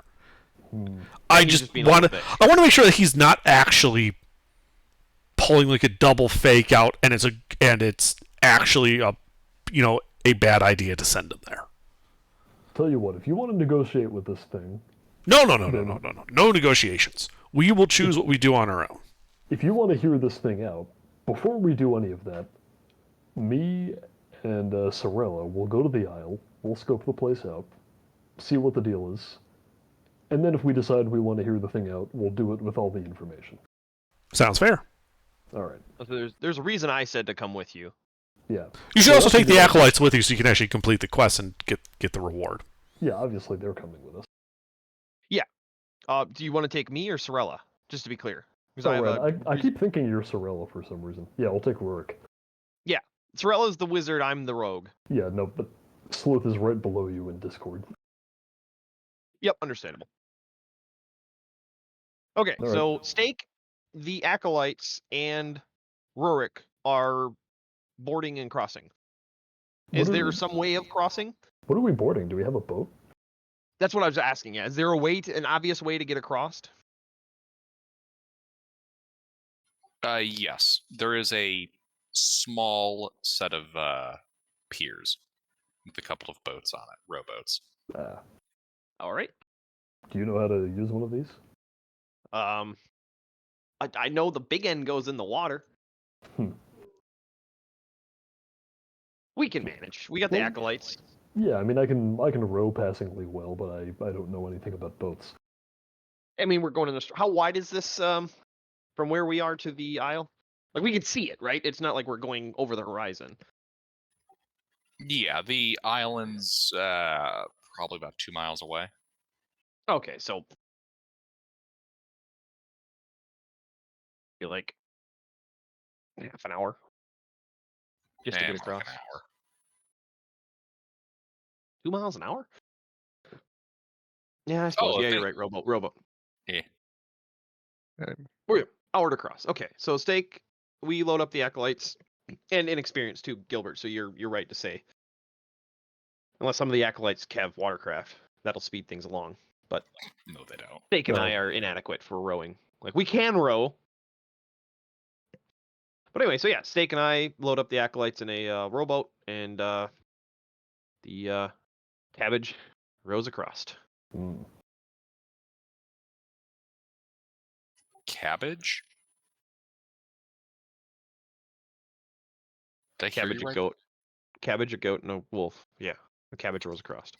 I Okay. think he's familiar with a different version of the riddle than some of us may be. Yeah. Fox, chicken, and seeds or something. Yeah, fox, chicken, and some corn. Yeah.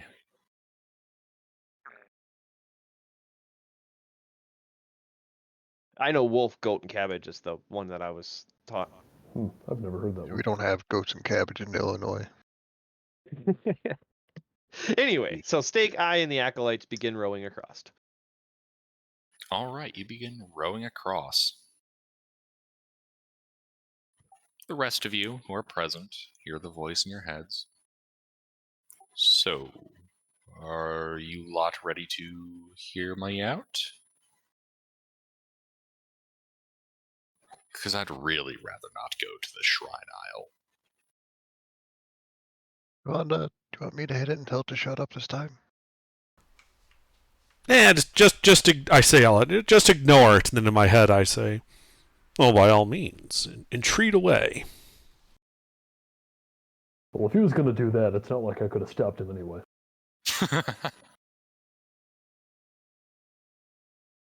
Well, I don't want to go to the Shrine Isle, and I'm rather tired of being imprisoned in this damned sphere.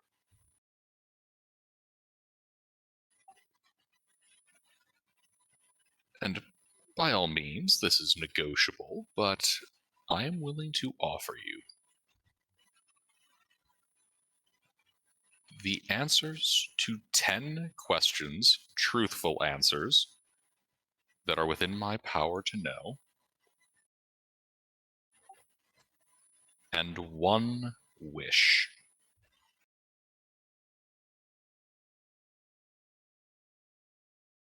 All you need do in turn is chip this obsidian sphere.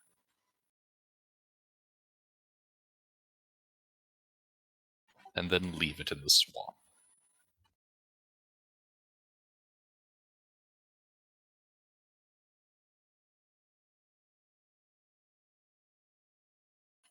What say you, Intervin? Why don't you want to go to the Shrine Isle?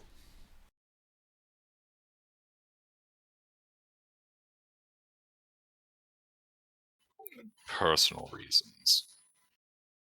You call it a historical conflict of personality.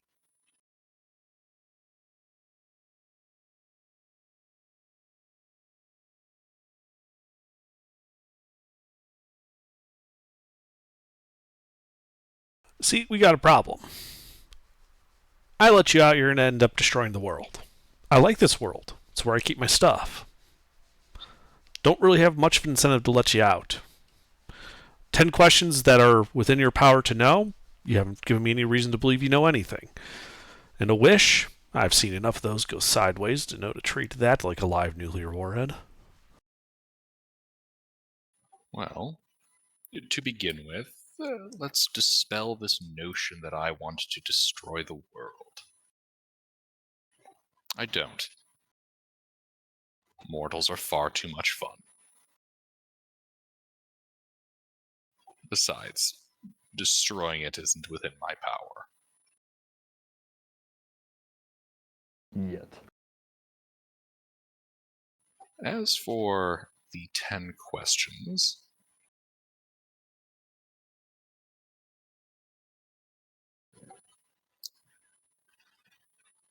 I will give you a free one, so that you may see the breadth of my knowledge.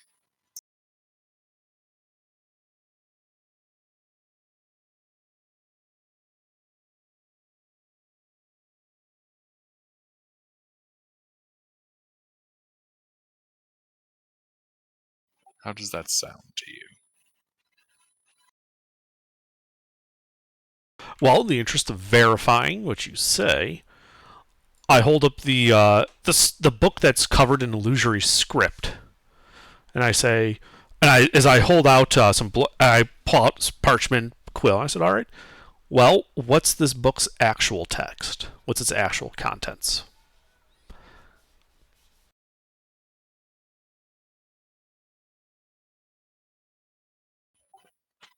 Which illusory book is this? The one we got in the trial, in the mountain, under the mine. There was a book covered in the spell illusory script. It was inside like a clay. It was hidden inside like a clay tablet.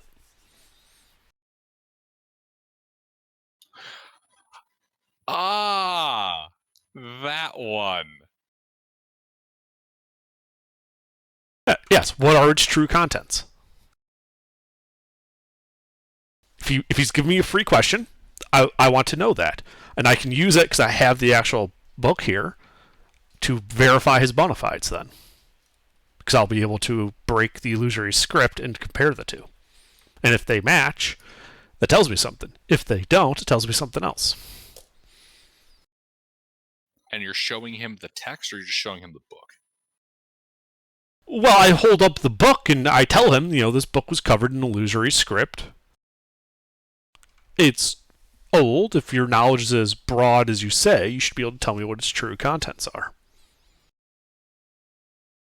And I ready using my my magic pen and the parchment so that I can transcribe what he says. He looks over the book.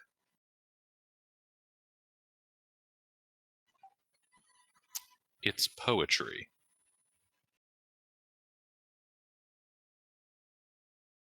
Yes. If you recall, and I explained this, even though that he should be able to read it from my mind, I explain it's the point of this question is to verify your bona fides. So if you can read the book and recite the poetry to me, I'll copy it down. Later on, I will break the illusory script and compare the two. And if they match, at least then I know that you can give truthful answers. If they don't, I know you lied to me.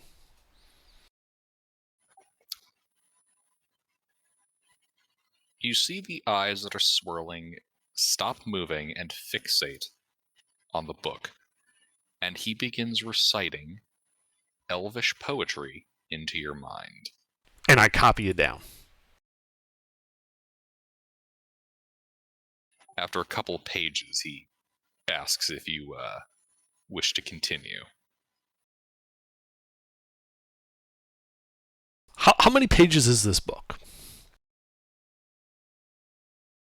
50. And we've done like 5.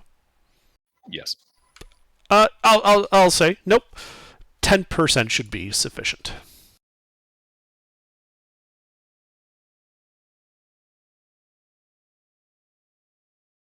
All right. Continues reading. Or I should say reciting. Huh? No, I said he didn't have to. Oh, I'm sorry, I misunderstood what you meant.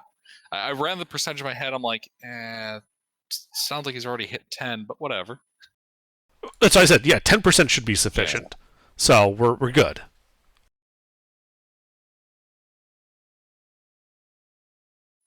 Alrighty.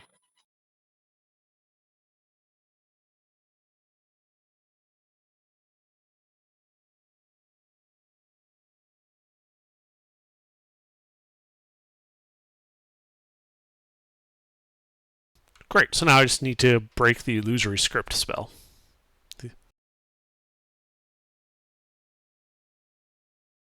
Yes. That would mean you would also have to tell me what the password is.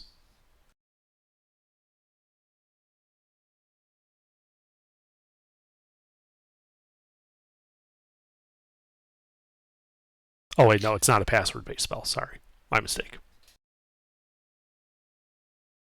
I was about to say, Under, I don't think there's a password. I don't have one in my notes. No, it doesn't work that way. It's creatures you designate can read it normally.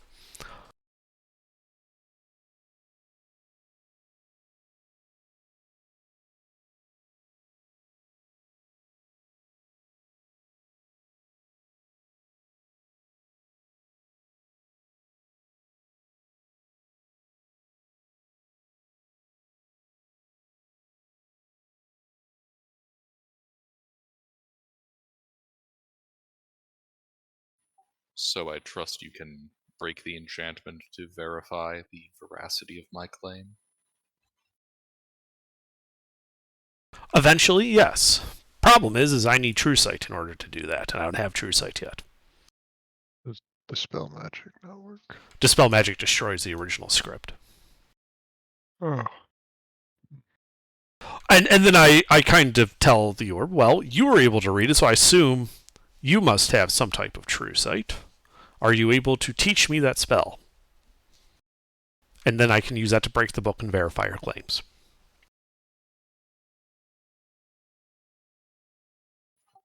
Unfortunately, I cannot teach you that. For me, it is a inborn gift.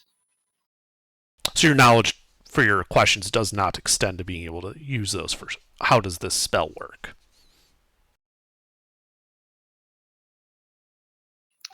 No. Knowledge of the precise mechanics of that spell are not something that I know.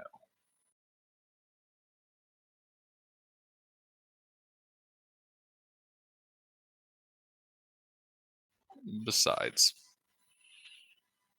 looking over you, you don't quite seem like you'd be able to use it, even if I did teach you.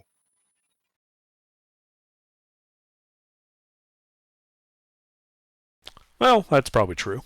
You, like I said, you would have to wait.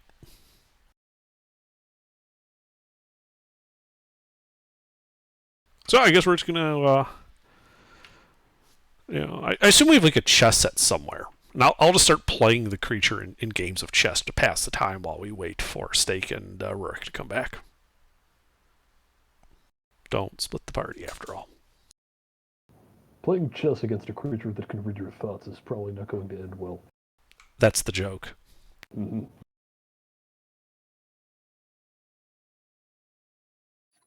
Indeed, he tends to thoroughly kick your ass every time. Well, that's the joke I'm playing, and why it would be extremely frustrating to play against me is because I'm not playing to win. I'm playing to draw.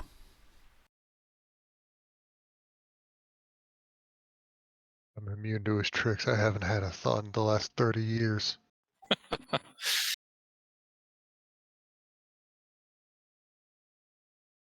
Point is, we're Playing to draw is very hard. It requires, oh my gosh, that's a pain in the ass. but no, on a more serious note, I'd actually pull out the you watch over my charges and then read more from how to use your intelligence in a fight while waiting for the party to get back together so we can take a decisive action. Indeed. So all this is happening. Stake and Rurik and the acolytes paddle over to the shrine aisles. You can see, row my boat. waiting at the pier, sitting on a bench, is a dark-haired woman wearing the white traveling robes who originally hired you. The silver armbands having the emblem of the god of souls, Charnum. As she sees you approaching, she walks towards the docks. Rurik, you know this woman? Yes, I do. Welcome back. I see you've brought my acolytes. Yep, all whole and restored. A little bit of memory fog, but other than that, they're alive. She assists the acolytes up onto the pier, kind of coordinates with them a little bit, and turns back to you. Well, they appear to be in mostly good condition, which is excellent. I believe the agreed upon amount was 500. Yeah, I don't do the books that much. That was Intervent. But he'll be along shortly and to deal with something else. So we figured we'd do a quick tour. New paladin and our traveling companions, and he wanted to see the shrine. Quite. You guys can see it's technically a series of small aisles, is dotted with gazebos, a series of training grounds, the center and largest island being a rocky structure that has been hollowed out and built over into a domed structure with a pearlescent marble tower stretching out of the middle.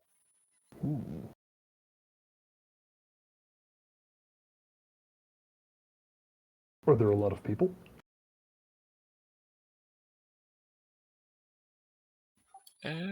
Looks like this place could accommodate a couple hundred people. You can see a number of the nearby, like, open spaces are being used by acolytes, monks, and whatnot. I think kind of mixture of like I'll say a Knights Templar castle and a Shaolin monk temple. Right. Well, as I'm not familiar, would you tell me a little bit about your order? Of course. Less of a order and more of a holy site. Shaolin Temple, cool. We maintain shrines to each of the major deities of our world. The site itself is a particularly holy site to Charnum, the god of souls.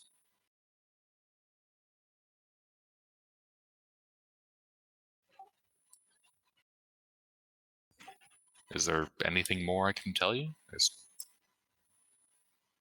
not a whole lot I could go into, really. Well, we've spoken really about the site. I centralized mean, much. well, what sort of tenets do your adherents follow? What is this just sort of a site of worship where people gather and nothing more? Yes. To clarify, so Pete, the kind of worship that typically occurs with most of the deities is not particularly doctrinal. Right, but I'm getting kind of a monastic vibe from these people. It seems like they're a relatively secluded order of religious people, seeing as how they live on an isle. This is fair. Effectively, the temples here on the shrine are devoted to appeasing each of the deities and an attempt to seek enlightenment. Yeah, well, what I'm trying to get a sense for is more like, is this a place where the most devout people come to like devote themselves to their faith, as in like, Yes. I'm never going to leave, I'm going to spend the rest of my life in study and prayer and all that, or is this more like a site of pilgrimage? The former. Okay. The Shrine Isle is a site of pilgrimage, only exclusively to religious Charnums. ceremonies related to Charnum. Yeah. Alright, well, I'll just pop a divine sense for the hell of it.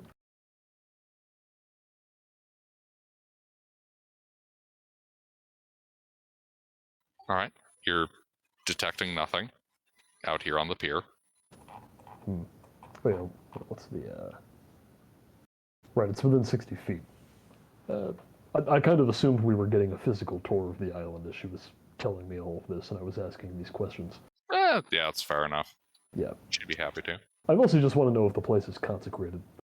Yes, as you reach some of the actual structures themselves, they are consecrated. There, well, that's good enough for me. Well, Rourke, I think we can go back and get the others. I'm satisfied. All right. Yep. Well, we'll be back in a little bit. Of course, you're always welcome here on the Shrine Isle. Have we collected payment yet, or are we going to do that when we return? Yeah. We got the Well, I thought she gave you guys 500. 500 gold. Yeah, that's what I assumed. Alright. I think we head back. Well, it's good to know you're not the type of paladin that just immediately turns around and donates the reward back to the church. Oh, of course not. Thank you for the reward. I'd like to make a donation now. Hey, I can see a particularly devout paladin pulling that type of thing. Like I am required to accept a reward. However, I can also donate stuff. The thing about Steak is he's not especially devout. He's mostly just a monster hunter. Oh, okay. He specializes in the unholy. Yep, and you left me alone with the demon. Yeah, it took some convincing, but yeah, I did. All right. Well, Steak and I row back across with one of the boats.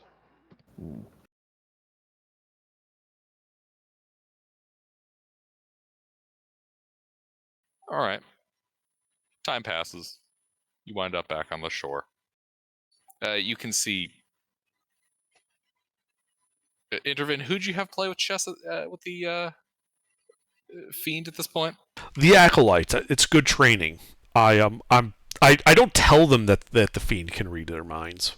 They have to figure that out. That's why they're losing so badly all the time.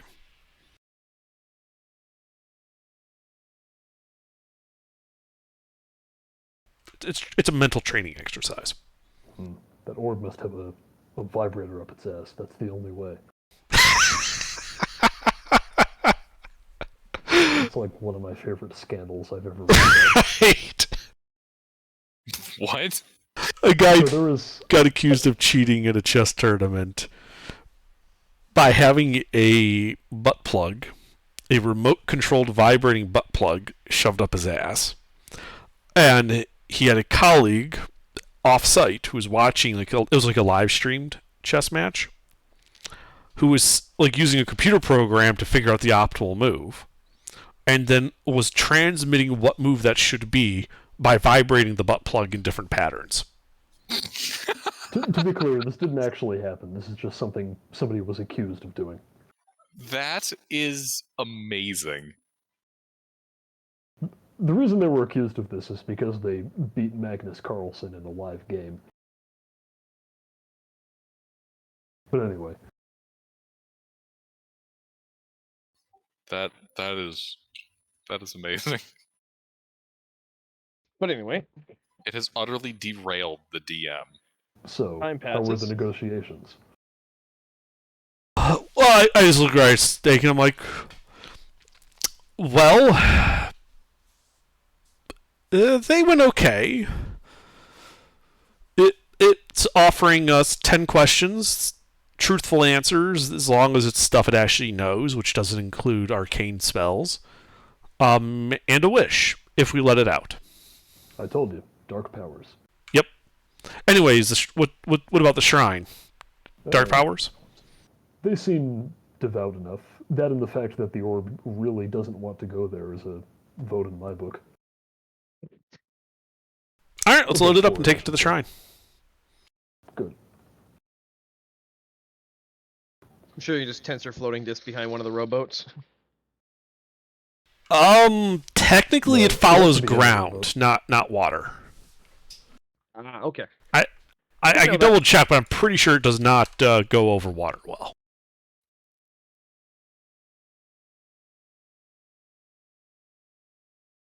He'd have to put on the boat. Yeah, it doesn't actually weigh anything though, so we can just have it sit in someone's lap.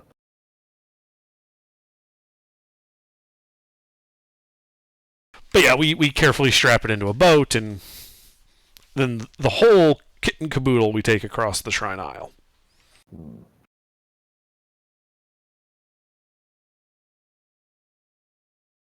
All right. As you start rowing, you hear the voice in your mind. Would you like to make a counteroffer? I really don't want to go there. That's why we're taking you there. There will be no counteroffer. Hmm. Yeah, I just say aloud, quite frankly, you don't have anything that I want that I'd be willing to trust from you.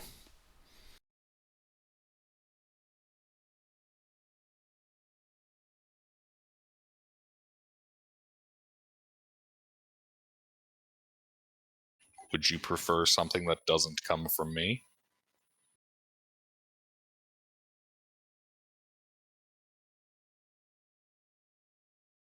How long have you been in this orb?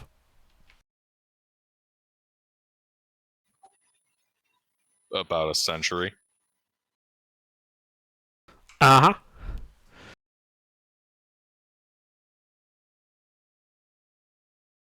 And who exactly would you call upon to act in your stead? Not who. What's and where's.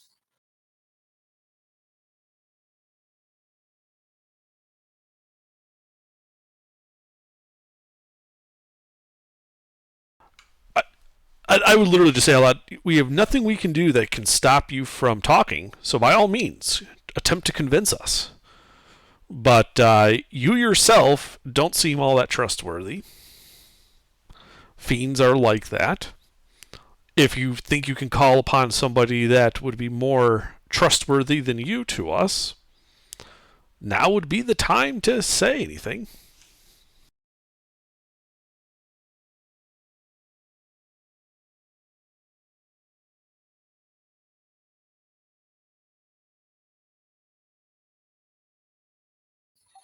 It stops talking at that. Yeah. That's what I thought. After about 20 minutes of silence, one of your apprentices turns to you. Master, What's up? it's telling us to push us into the ocean. Ignore it. It's a trick. Okay. Fiends. Let me. And I got it. Princesses. This here's an imprisoned fiend. Now, fiends are incredibly self-serving.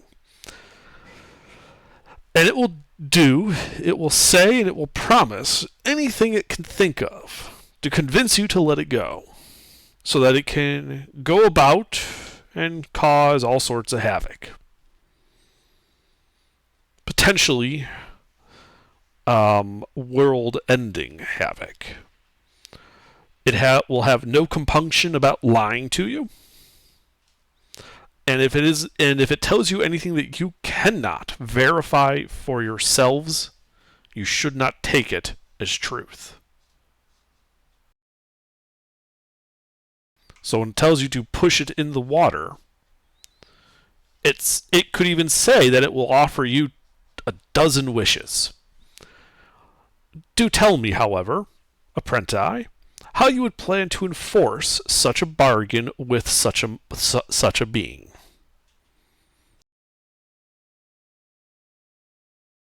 What is to prevent it from simply fucking off and doing nothing for you? You can see your apprentices are thinking critically. Good. They should. Wait, they're doing what? Oh, they're thinking. I push And then they both of push them into out. the water. I'm joking. All right, but yeah, you guys are able to make it to the dock at the Shrine Isle. I mean, we did specify we strapped it in, right? Yes, I know. I was making a joke. And presumably they have like small knives and stuff. They could cut a line and just capsize the boat. Oh, that'd be hilarious. The party undone by your apprentices. They've learned well. Not really. It's incredibly self-destructive of them. Like, what's their plan for step 2 and 3? You know, even if they got their wishes, how do they plan to use them before I murder them? But we successfully make it to the island, so that we Indeed. don't keep sidetracking. Sorry. All good. Yeah, you guys make it to the island. And our speaker is here now. Indeed.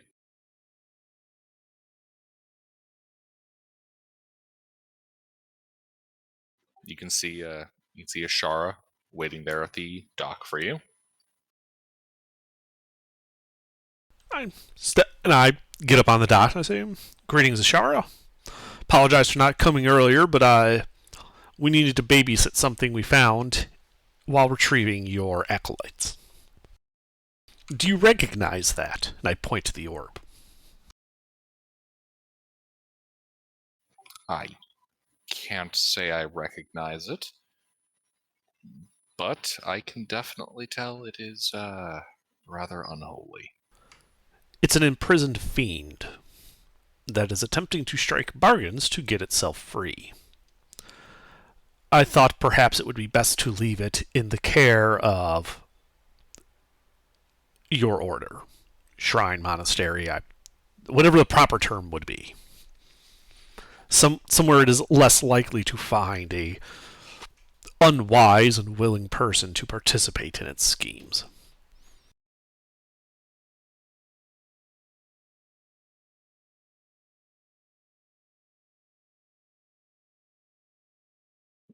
She begins looking over it. That would probably be best. She whistles, and a group of look like paladins come down the steps in order to secure the big orb. Yeah, and as they're approaching, I warn them, like, it will be able to speak into your minds. It will offer, and I give them the same speech I gave the apprentice, that it will offer them anything and everything to get itself free. but if it's not telling you something that you can immediately verify, you can't trust it. And even if it agrees to something and you free it, you have no way to enforce your will on it to follow through. Just further reinforcing whatever mental resistance they would have against fiends. Mental resistance against fiends. You mean the class feature common sense? I was. It's not actually a class feature, unfortunately. That's paladins are notorious for their lack of common sense. I'm trying to stoke their fervor. They acknowledge your concern and begin hauling off the sphere. The sphere is glaring at the lot of you. That's nice. I can't even see it because I don't have see invisibility running. I don't think anybody does at this point. It's been a day. Oh yeah, that's a good point. It's been a day. No, you guys just hear voices in your heads. It is using very, very colorful language. I actually speak Infernal, so Yeah, so do I. Can't believe you'd say that about your mother, Intervin. Actually, no, I take that back. I don't speak Infernal in this this I character. would ask Ashara if we can at least see where it will be interred, simply for the sake of our conscience and knowing that it's been well taken care of. I imagine they'll just have a big chamber devoted to it. Yeah, but I want to see it. It's going to be quite a sight. Effectively, yeah, we're just going to stick it in a Something like underground this. chamber. Then there's no issue with me witnessing its internment? Shouldn't be. Excellent. And I start walking after the paladins. Oh, I'm going to. They head into the... I make motions for the apprentice to follow me, as this will be a good learning experience for them. Yeah, they head over to the central island tower, enter the dome structure, which is rather sparsely decorated, and take it to a lift in kind of the one of the edges of the room. They roll it on, and they begin lowering it. The rest of them take a stairwell that kind of follows the shaft downward. Mm-hmm. You can see in here, at the bottom, a large, very dark chamber. The walls lined with holy text and symbols. Okay. From, at a cursory glance, all of the deities that are commonly worshipped. Mm-hmm. They then roll this over to a divot, in the ground, kind of securing it there, and then throwing a large tarp over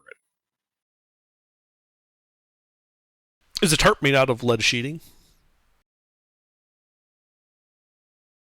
No. I do point out the magical properties of lead sheeting in terms of blocking stuff, and that they might want to look into getting some. They communicate their awareness. Okay.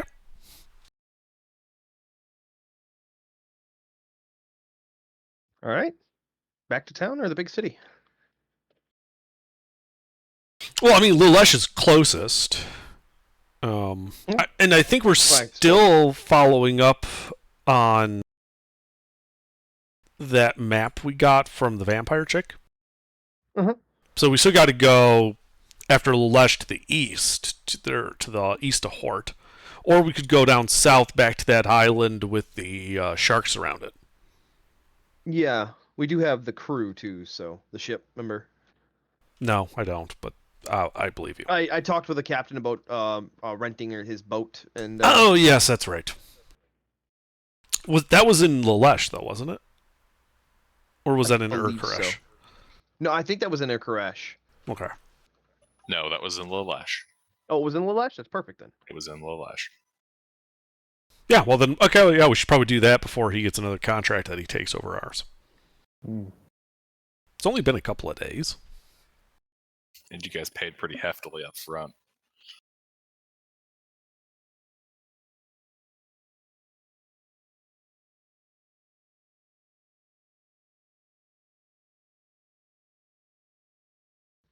Okay. Yeah, on the way back though, I keep writing my notes, and I'm always writing.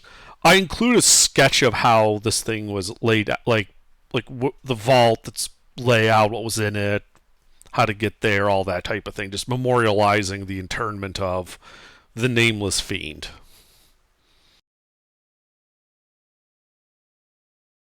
Indeed. You depict it in a great vault at the bottom of a shaft with a bunch of other shit covered up in white cloth. Yep. Ye oldie unnamed government warehouse. Uh huh. Hmm. It's where top men look into things like this. Indeed. The shrine aisle is guarded by top men.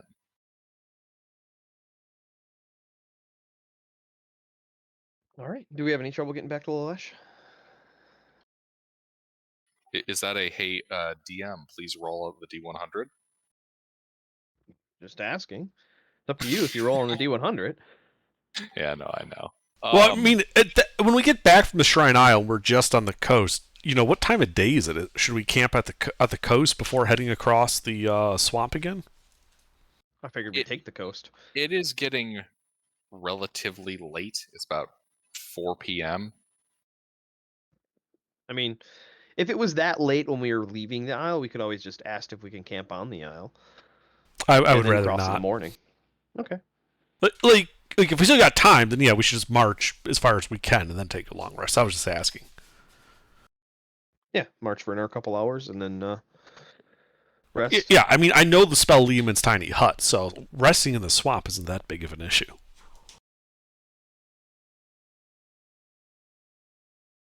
Unless Gilbert made a crocodile that can phase through solid objects. You think he's only made one? But it's not a physical barrier; it's a magical one. Yeah, true. Some kind of psychic gator that attacks your mind.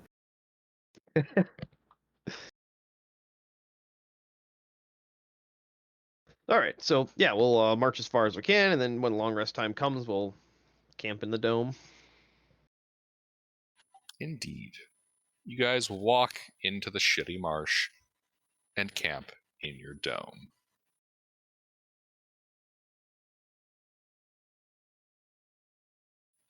It's well, it would have been a shitty night as a storm rolls in from the sea.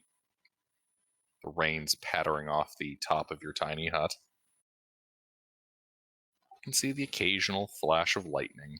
Do you guys have a watch order? Yes. I'll take the first one. Stick me on one of them. Mm-hmm. So stake, intervene, or stake, Rurik, intervene. Yes.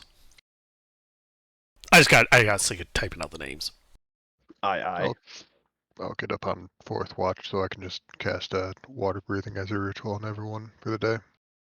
Sure, if you want. I have the Elven Trance thing, so after 4 hours, I finished my long rest. Yeah, my passive perception is garbage, but it's a spell that I can ritual cast for the day. Hmm. All right. Any problems?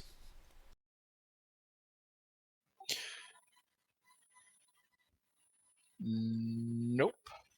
Nothing happens during the night as the storm pours down. The beginning of your day. It's cloudy out. It's raining.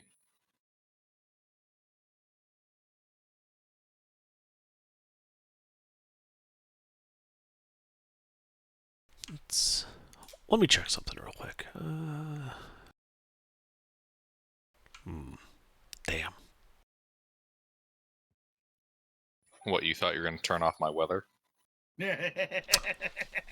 I was checking because if Tensor's floating disk, if I could control its altitude within a certain range, I could use it as Umbrella. I could use it as an umbrella. But no, it only floats 3 feet off the ground. So it'll work Spam well for a prestidigitation to get gnome. rid of the water.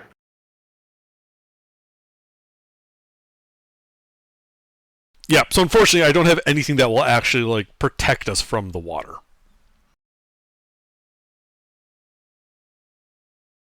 Once we leave the hut. Yeah. Once we leave the hut at the end of our long rest. And then you guys start getting wet. Mhm. You get wet. Clothes getting soaked. I mean, it's just weather. Indeed. And thankfully, this is the Bronze Age in a rather warm climate, so it's not like you need to really worry about your shoes and your socks getting flooded. No, I just need to worry about getting every disease. Except no, I don't, because I'm a paladin. Don't worry, Trenchfoot hasn't been invented yet. Yes, the I assorted like that. the assorted funguses start attacking everyone's feet, including you, Steak. Your feet just start smiting them. Ha! Yep. I'm wearing sandals. Ha ha.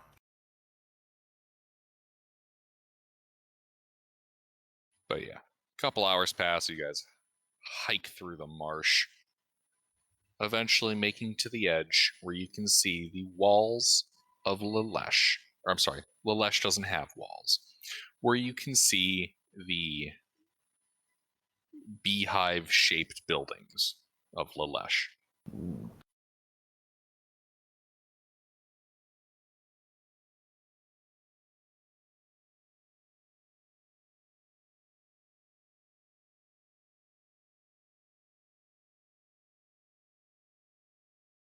Yeah. What was the population of the Lesh again? Let me double check.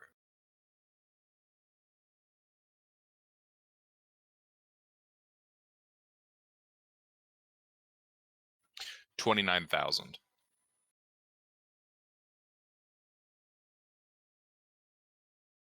So it's a pretty bustling market area. We could sell the stuff we got from the dungeon. Except for maybe the tapestries, but I both think we can sell at least the art objects pretty easily.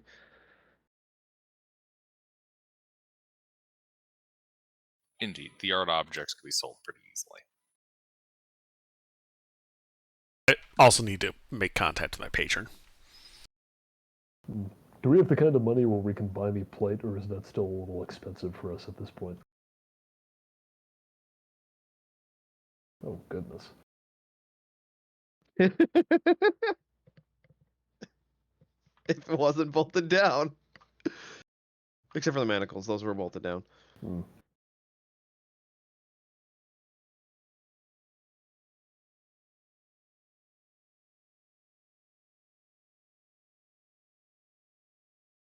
Dear God.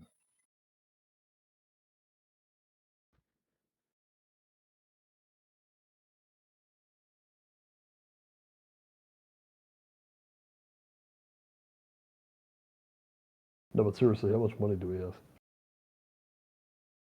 Rurik has been the party treasurer. Right now, with the gold that we got and then selling the art objects, we could buy the plate. That's not including selling any of the other miscellaneous. So don't worry about it. Just buy the plate. Okay. I mean, yeah, subtract the 1,500. I'm buying the plate.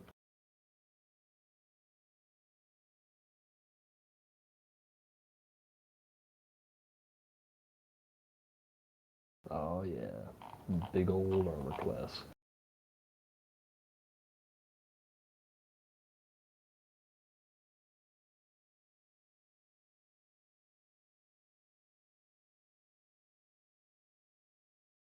My push talk isn't working when I'm clicked out of the fucking Discord. Oof. What armor do you have right now, Splint? No, I had chainmail. Chainmail? Okay. Yeah, Yeah, so go ahead and sell that. Already sold it. Mm.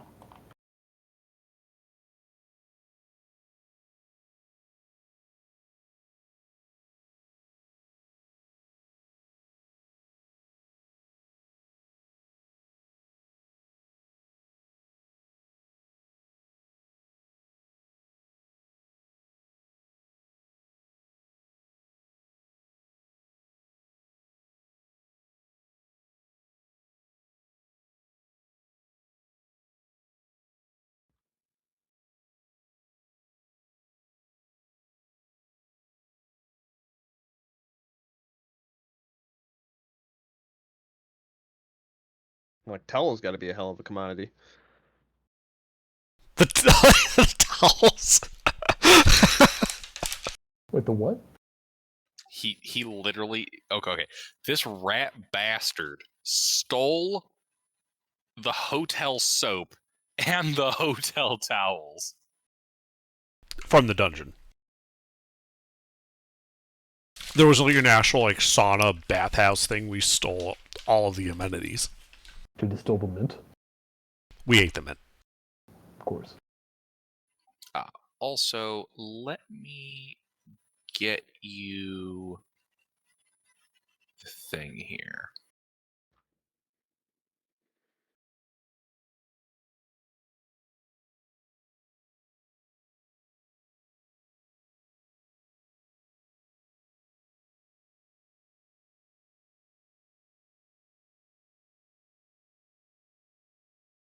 Here you go, Ruffles, because you asked for it.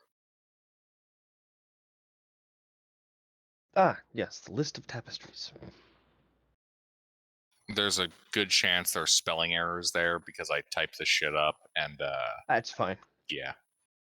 Like I said, all I wanted was the descriptions in case we decided to save some as keepsakes. So we knew which ones we had and which ones we end up selling.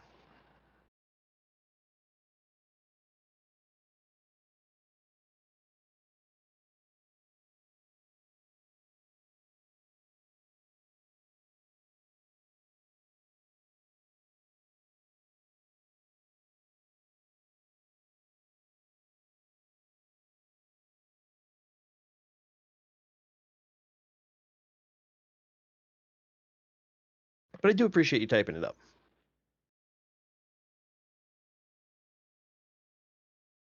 It was more compositing it.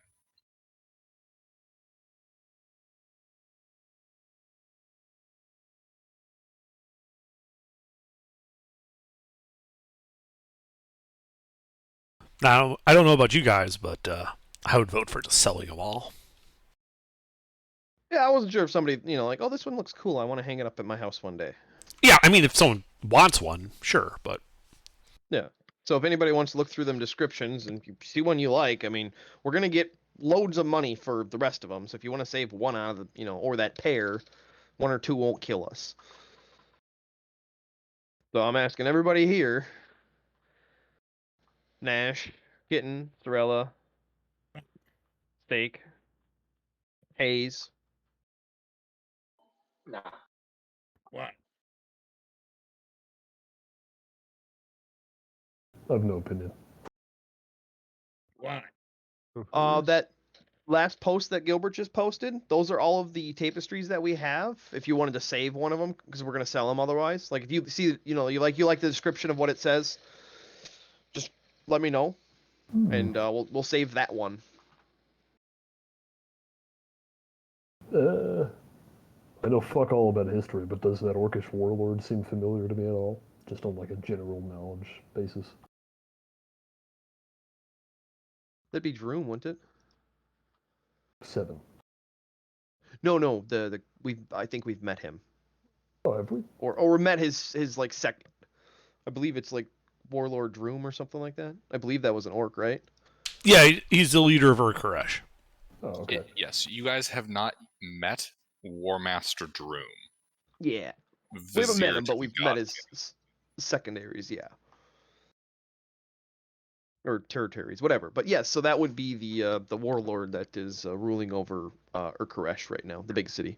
No, I mean the first one sounds cool, but yeah, no. Nah. Okay. Like I said, I just, wanted to make sure that I wasn't misunderstanding anything and wanted to make sure that nobody wanted to save any of them. These Now that we belong in actually the have a list museum, of the descriptions. as they say. All right. Then, do we want to try selling these in Lesh? Like, does the market seem like a place that these would sell quickly? Or is this some sort of, feels like more of a collector would be interested in them sort of thing? These are of a quality and of a size that if you're looking for better deals, you're likely going to hit up you're going to want to hit up one of the cities. Yeah, so grab our boat, head to Urkaresh, sell these off. Yeah, like Bronze Age boats. Like, so this would be just city hopping along the coast, right? We wouldn't go straight across the bay with it. Typically, I'm asking. Hmm? We chartered a boat out of Lillesh to take us to that island to the southwest across the bay. Mm-hmm. Typically, I'm asking, do these boats, would it go straight across the bay to that island, or would it go along the coast, kind of city hopping from Lillesh to Urkaresh to Ashal normally? So the distances involved here are pretty short. So this bay region, you're going to see a bit more of the. Well, they can hop it, but as you can see, the south side doesn't have much for hopping. Mm-hmm. But yeah, it like a vessel coming from Tut or Hort.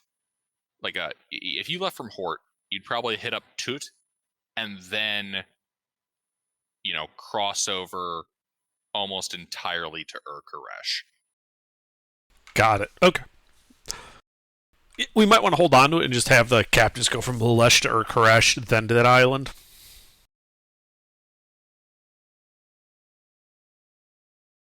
Or we can just go straight to the. We can hold on to them, go straight to the island, and then head from there back to Urkaresh with whatever we find at that island, and sell everything there.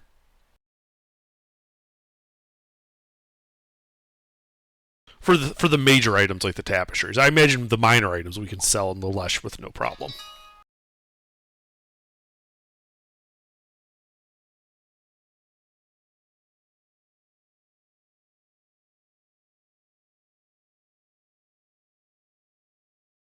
Anybody? Yeah, I don't have a problem with that. All right, Gilbert. Is there any Like a plan. for the major items? That sounds like what we're going to do is go to Urkaresh for them. But for just the minor art objects and the things, we can sell that in the Lesh without a problem, right? For their full value. Yes. Yeah, I already sold the unlisted art objects to be able to afford that plate. Okay, so we had enough to get Steak his plate. Yeah. Okay. That was my main goal. Mine too. That's why I want to make sure we weren't shortchanging them. Also, yes.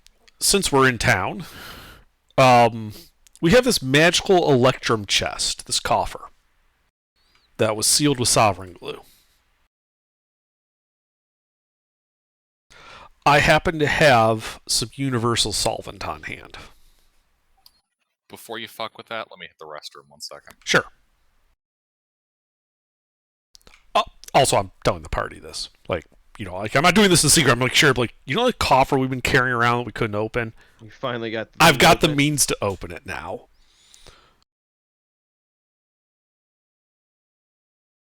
And I'd especially like Steak to be there in his new shiny armor. Oh yeah. Just in case whatever pops out is hostile. You never know. Yep.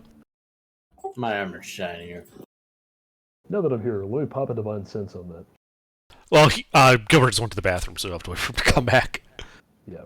I was just being explicit that, I'm doing this, I'm telling the party ahead of time. I'm not just popping this thing open suddenly on the road. Oh, hey, it's open, guys. Wow, when did that happen? Ha, funny. But Hayes, when you said that your armor is shinier, this is how I imagined your armor looks like. Yes. Mm. So I'm like a foot tall. You're a foot tall? He's a dwarf.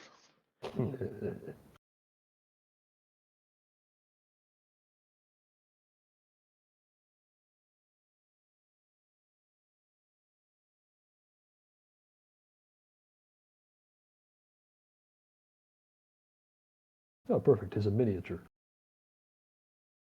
Well, a little bit bigger than a miniature.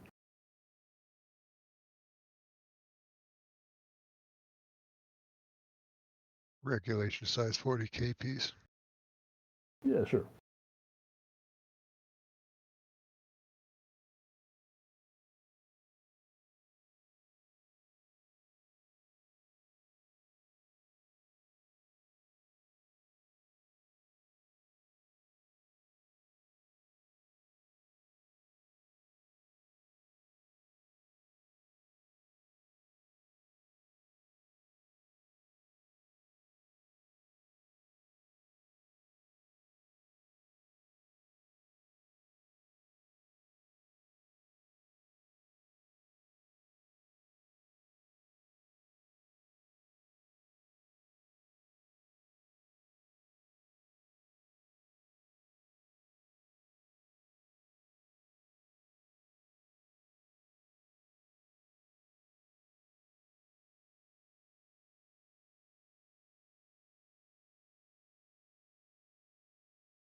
Is there a way in Excel to wholly scale the entire thing so I can get it on one screen?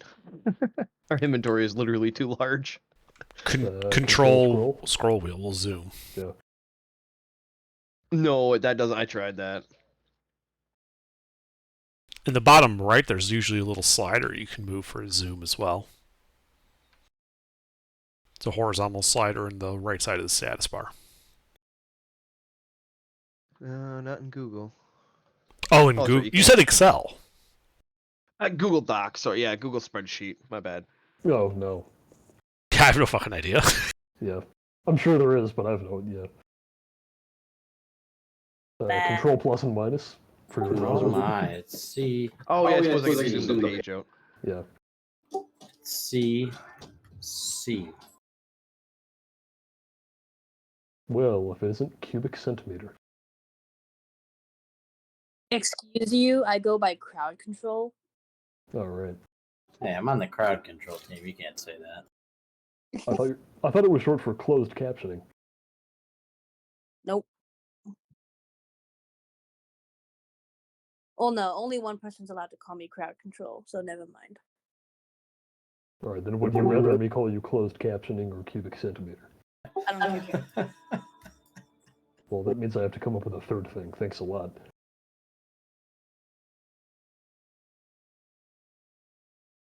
Closed caption. No, I already said that. Oh, I'm sorry, I'm an idiot. Cat So call. who's winning?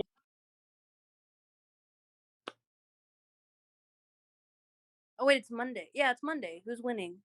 What you guys doing? Who's We're fighting? playing D&D. We're all Mr. died. Mr. died.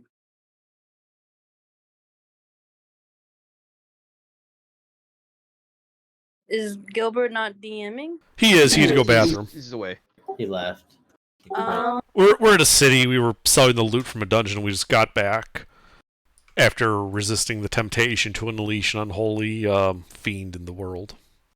I'm back. Why is there a picture of the God Emperor of Mankind? Because Hayes said his plate It is armor was loaded. shinier, and when he said that, I said, I bet your armor looks like this, and it's the shiniest.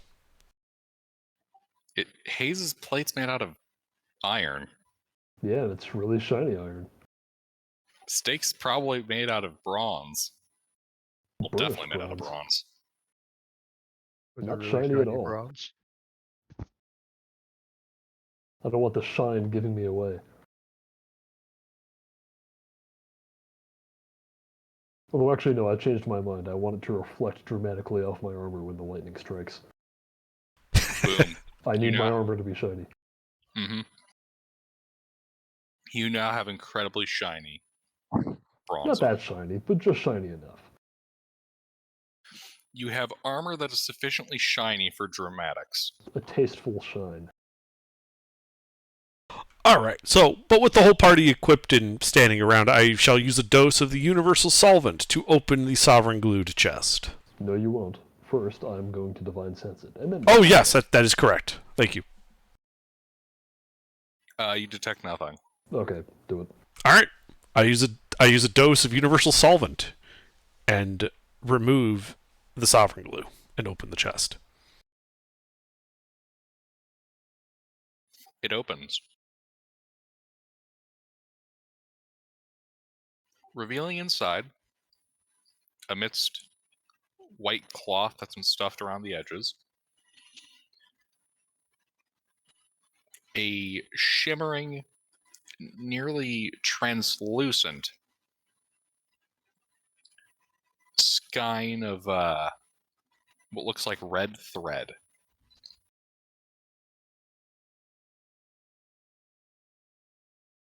Think like a bundle of almost like twine made out of like ruby. Okay. How much is this bundle? Do you mean like a bundle tied together about the middle, or do you mean like a thimble? You know, like a skein that you'd purchase for like sewing? Yeah, like Oh, that. that. Yeah, okay. A skein, yeah. Skiing. Did you pop a detect magic? I was about to say I'm going to pop a detect magic. I figured you would have rapper before you opened it. I didn't think to say it, so now I have to say it now. Yep. It's magic. Okay.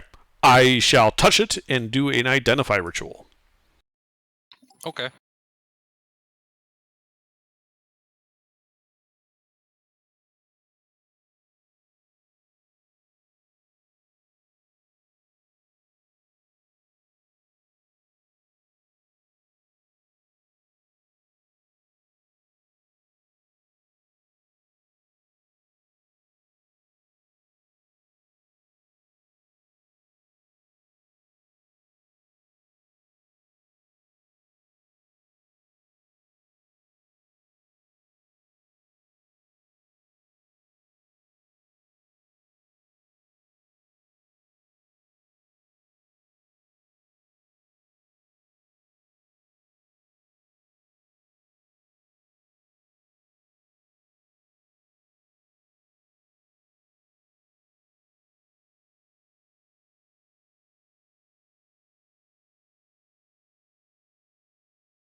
Interesting.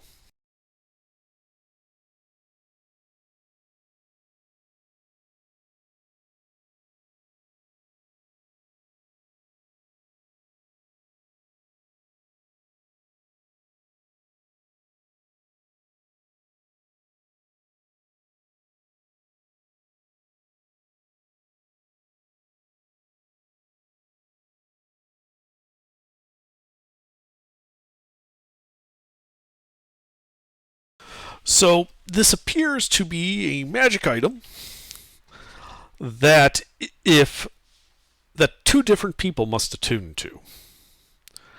And when those two people are attuned to it, spell effects. Is that supposed to be up to third level, Gilbert?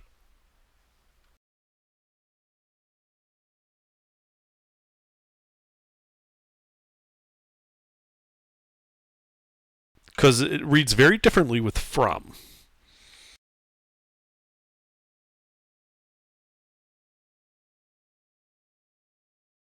One second. So regardless, a spell cast on one of the that targets only the one attuned creature affects both of them. So like haste could affect both people, fly could affect both people, magic weapon could affect both people. There is a downside. If one of the attuned creatures dies, the other attuned creature must start making death saves at the start of its turn, regardless of its current HP.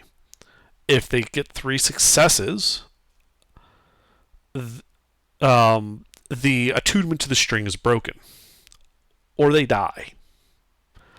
If at any time both creatures attuned to the string are dead, the string is destroyed, and neither creature can be brought back to life except by magic such as Wish. By magic such as wish, does that include? I'm lowering paraphrasing.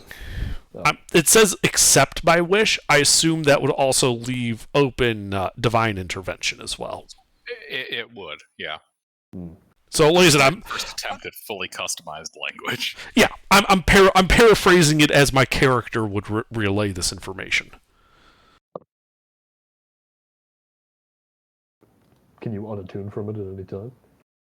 So, in general, you can unattune to a magic item at any time as a short rest. Nothing in here says it would prevent that. The only thing I can think of is that since it requires both people to be attuned to it at all times, if one person deattunes to it, it probably deattunes the other automatically. Yes.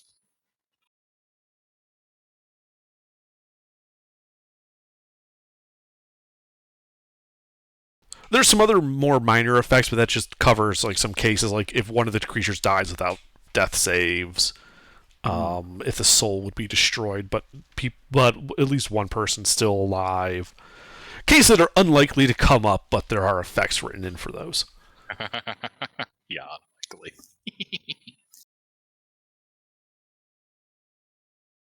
Making death saves while conscious, that's interesting. Yeah, you either succeed and therefore you're not killed, or you fail, and it doesn't explicitly say it, but the implication is that you then die as well, and that would then trigger the case for both being dead. But Gilbert, it doesn't explicitly say what happens if they fail 3 times. Oh, they die. Same thing that happens when you fail 3 death saves normally. Yes, but since they have HP, Doesn't Would matter. they go down Pass. or would they just be dead? well, according to this, they die. Like, they straight up die. Even if they have full HP. Correct. They straight up die. And then both of their souls are destroyed. Well, they can't be brought back to life except by a wish, but paraphrasing. So I don't want to attune to this, but some of our more warrior frontliney types might, because it would let us buff you more efficiently.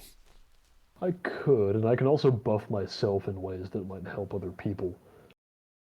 Well, yeah, like because Yeah. technically speaking, Shield of Faith is a single target spell. So if you're attuned to this and somebody else is also attuned to this, and you cast Shield of Faith on yourself, that should affect you and the other attuned. Yeah, the other thing is, as long as I'm not the one who's dead, I can benefit from my aura when I'm making the death saves, because I'll still be conscious. Presumably.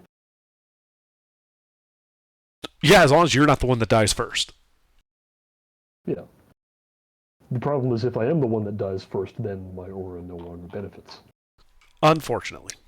Yeah. And to clarify, this is death, not bleeding out. Right.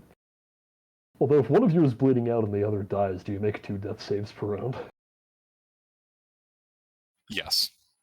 Yeah. Actually, the original language is that you were making a disadvantage, and then I thought about that exact circumstance. I'm like, wait, that's superfluous. Well, if you're doing it twice a round, that just means it happens faster. Yep. It'd be funny if there were 2 different pools for each of the death saves. Like twice as much chance of dying. You nat 20 and nat 1 on the same set. Well, it'd be like they combined sets, so now you need 6 failures to die, but 6 successes to stabilize. But if you die, so does your partner. That actually works the average in your favor. Yeah, I know. Only slightly. I mean, we're talking about a 10 versus a 9. Yeah, it's a 55% versus a 45%. But over 6 shakes, that's actually a big difference. Yeah, that's why I'm not seriously suggesting that. But I like this. It's a neat magic item. Here, I'll copy the text because my character's being pretty open about how this works. Because you're not going to use... Yeah, exactly. It's like, you don't want to use it. It's like, okay, well, this is exactly how it works. Because it would be beneficial for frontliners. It would be. They're like the only case I can see of where this would be beneficial. Where did you find this? In a chest. In the box we started with. Oh, you're we in an didn't original party. We found it at the in a ship. It was in a. Where was that? Was it the shipwreck we got this? I thought it was was outside the literal- shipwreck. Literally session 1. Yeah, it was the shipwreck. Was it the shipwreck or outside the ship? It was in the It ship, was- I think. It was in the shipwreck, outside okay. the ship. It was outside the ship, but it was in the area of the wreck. I just. You found it after the in an area where the ship had kicked up sediment. Ah, that's right. But yeah, it was our session 1 DM gift. Is there anything else in the chest? No. And it's made out of solid electrum. So, what is? The chest. Oh yes. It's also still magic. Wait, the Oh. chest is magical? Remember? Abjuration? Oh, I thought that was the effect of the sovereign glue. Fuck, I'll identify the chest then separately. You did that too. Yeah, but I don't remember what it said. It's just a magically warded chest. It's it's not going to corrode and whatnot. Oh, it's everlasting. Got it. Yeah. Okay. Additionally, you're going to have a real hard time ripping through it. Yeah. Well, I also now have a new keepsake box for storing my stuff in.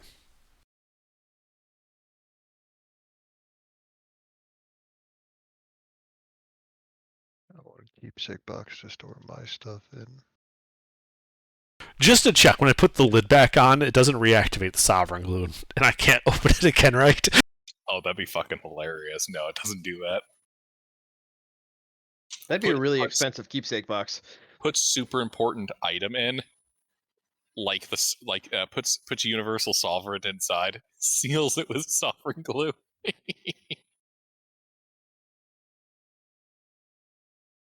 See, that's the kind of shit I would do. You find a chest, seal the sovereign glue, what's inside? A bottle of universal solvent. Please do that at some point. Because we'll all laugh.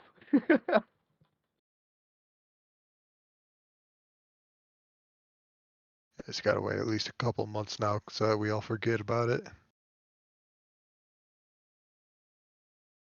What the fuck is that? Replaces character toothpaste with sovereign glue. No, we did that one already. Yeah. I had to perform my own oral surgery.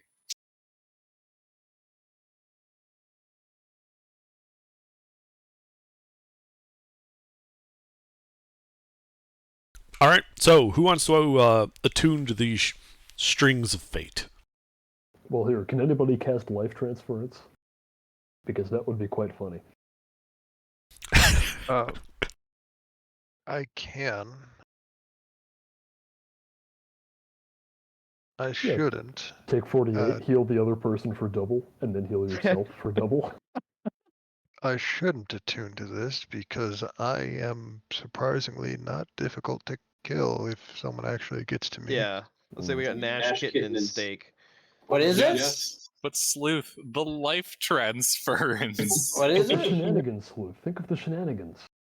What can you do? It's a magic item. Yeah, what do you do with it? Read the fucking thing in Discord. If one of us was to buff one of the people attuned to it, the other person also gets the buff. Where I'm a tank dwarf. Honorable.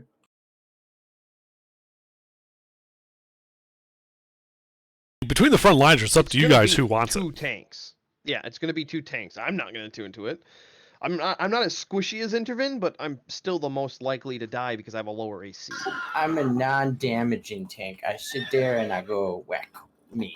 Hayes, are you actually going to be playing? I'm here every Monday. I don't know what you mean. Nobody asked me any questions. It's not how this game works, Hayes. So that works. It's a participation game. You have to participate. I don't fucking care. Don't give it to me.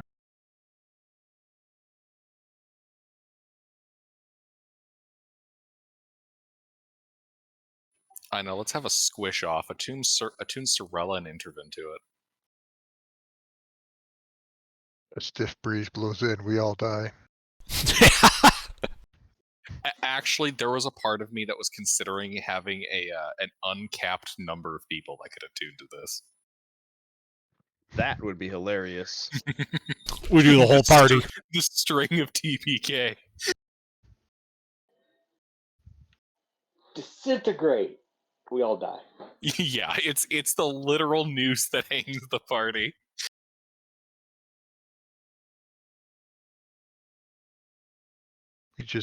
We don't even make it a string. By the time we use it, it's a fucking hula hoop.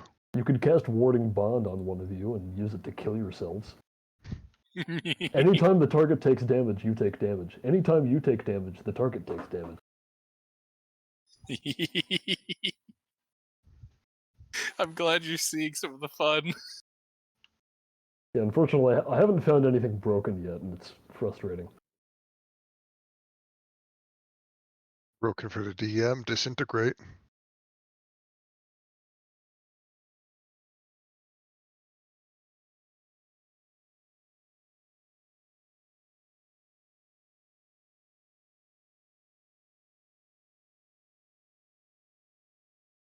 The thing is, I don't want to do it either, because I don't want to get fucked up by whatever horrible shit he's going to have somebody cast on us. Because somebody else failed their save. And yeah, I know that's a petty reason to not want to do that. Well, I volunteer for tribute. All right, so we got Kitten volunteering. Pete, if your concern is that I'm suddenly going to start throwing disintegrates out at everybody, Disintegrates is 6th level. Disintegrate's an AoE. I'm not worried about that. Disintegrate's a single target. It is? Yeah, so you can twin Oh, spell. I'm thinking of Shatter. Oh yeah, it also doesn't work on spells above 3rd level, so that includes damage spells too. Yeah. Third level disintegrate. It deals Only less only 3rd level and below are transferring effects. Alright. Yeah, what the hell, I'll do it. Okay. Just don't die. So it sounds like it's Kitten and Steak. Sorry. Kitten steak.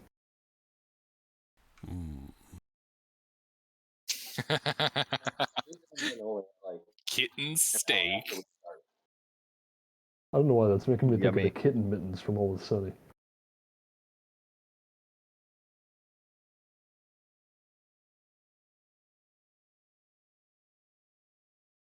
All right. So who's attuning? Sounds like me and Kitten. All right. You got any spells, Kitten? I'm a barbarian. Right. Well, This somebody else will spell's have to find axe. something funny to cast on one of us then.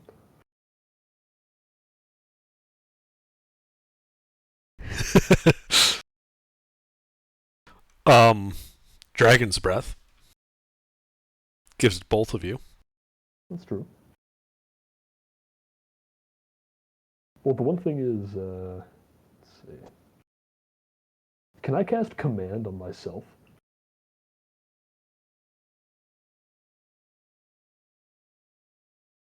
Underdark? Creature you can see within range? Yeah, I suppose technically you can see yourself. I guess you can command yourself. No, the question is, if I cast something on myself that requires a save, and I'm a willing creature, but the other person with the bond isn't, do they get a save? So you can target yourself with spells like Command. Whether or not Gilbert's going to let the other person make a save is up to him. Yeah, well, that's an important question, because it's whether the bond happens before or after the save. Because then it's like, if somebody casts a spell... The targeted... How he was discussing it with me, the targeted creature makes the save, the other person gets afflicted by it. Because it's the spell effects the that spell travel. effect. Not the casting, but the effect. Correct. So if... so if you cast a save spell on yourself and you're And willing target, voluntarily fail it. it, on a fundamental level, bypasses your partner's ability to resist it. Oh, hell yeah. Alright, I cast Command on myself. Flee. Get out of here. And of course I don't go anywhere because I can't move away from myself. Yeah, you can't run away from yourself. There's nowhere that far. commands yourself to chill. The barbarian stops raging. This string has a Oh, disclaimer. it's easy, Gilbert. Calm emotion. So, are we getting the boat and going down to the other Enlarge. X? Yep. Yeah.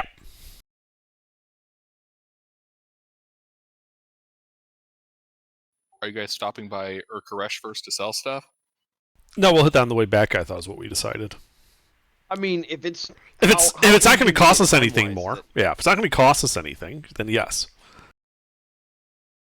I think it'd be best to just go to Koresh, and then we have a full, basically empty cart. Sure. I'll do the math for all the little shit, but the tapestries are going to be worth the most. So, Did we have any silver or anything in there? silver pieces. Oh, hold on a second. I have 180 silver pieces right now. 180 silver pieces right now. Yeah. Oh, I'm not sure when I'm not keying up, so I just click back to Discord and repeat myself. So if I repeat myself, it's because I'm in the Excel, the Google Doc. What? No. Yeah, but you said what? You didn't completely ignore me. And I'm in Discord, so I can see myself keying up. Who? Well, my question is, if I want to replace the holy water component for protection from evil and good with the powdered silver and iron, how much worth of silver does that have to be? Do you have an emblem that you use? Yeah, but these are consumed. But they don't have a gold cost, so a art focus would override that. Huh.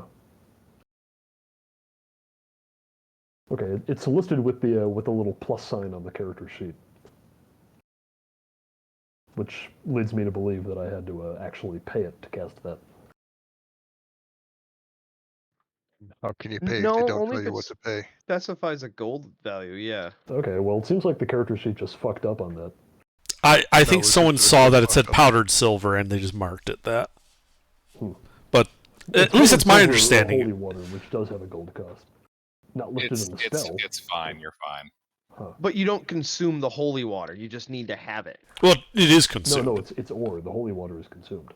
Components: holy water or powdered silver and iron, which the spell consumes. There's a comma between iron and which, but not between holy water and powdered silver. So it consumes whatever you use. But they don't specify how much of a gold value of powdered silver you must use. Huh. So Yeah, so whoever pinch put of salt? that in the character sheet, a fucked de that up, minimis which is- amount.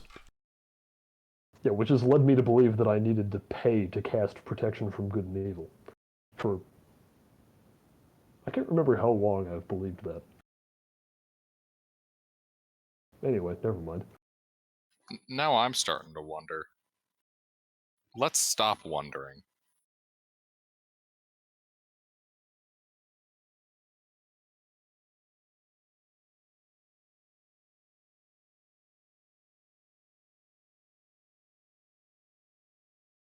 All right, yeah. So you guys attune, holding on to each end, Do they and kiss? the red string burrows its way into your flesh. Lovely.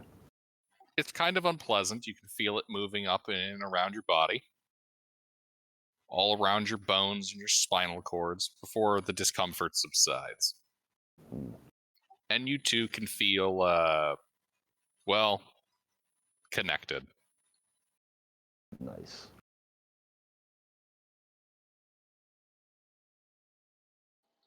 We are Bond brothers now.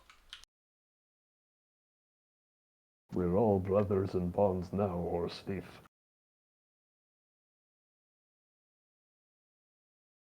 Cree. Cree. Jaffa Cree. You.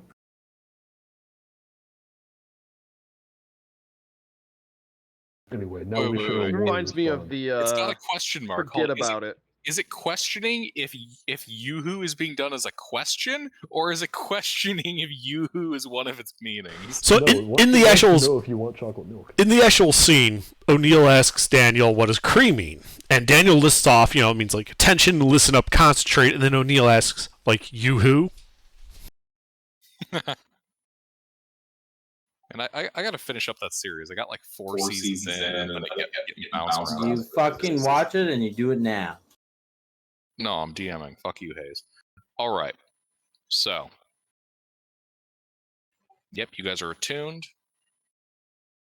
So what y'all doing? Going to the tower, going to Koresh. Could you DM me the text of the effect so I can put it in my character sheet?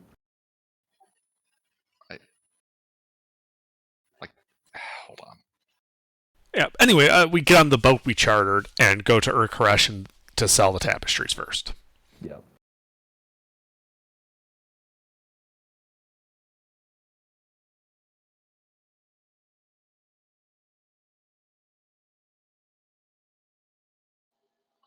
So I was going through my inventory, and I still have the 2 swords from the plate mailmen.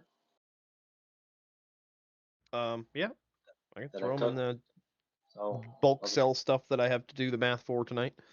Thank you. here you go. What kind of swords? They were the 2 swords that the plate mailmen used that they lit on fire. I don't. The ones that were actual swords that burned, or the ones that were hilts that generated fire? They were swords that burned, and I was really disappointed that when I took them, they just turned into Yeah, they like, were physical swords, and he grabbed it, and the flame went out, but the blade was still there. Oh yeah, those are just mundane bronze swords, magically powered by the helmed horrors. Did we fight something that had it's like? It's important to know whether they're long or short, but I remember they were long, so. Yeah, they're long.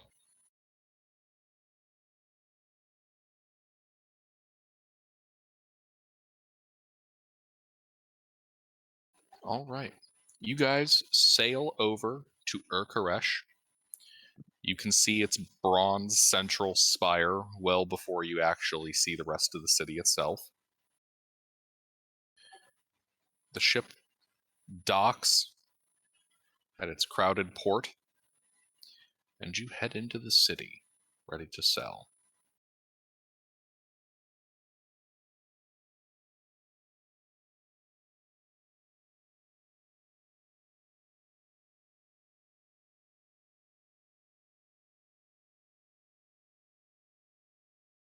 How long are you spending in the city? Maybe a day.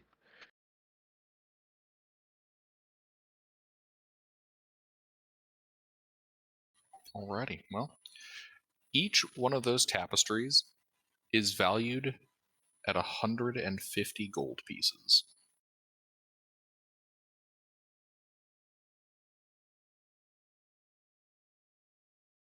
Sorry, I've got a dog that's insisting on interfering.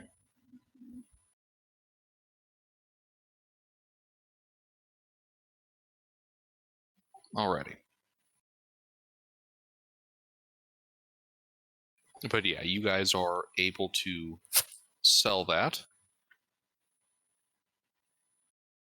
at the wealthier market district. Does Interbin want to try slinging that? It's about $2,000 we'd get from that. I was hoping for a little bit more. When Gilbert said we're going to be flush when I was talking to him about how many we had, I mean, granted, that was with it being 2,000 or 20 of them. So the math was a little off, but. I can do my best to try to sell them, like targeting like historical collectors, talking up the historical value of them, their limited nature, things of that such. The rarity of these type of tapestries depicting, Akhidur. Alrighty. Give me a persuasion check. I'll make it a skill challenge. Okay.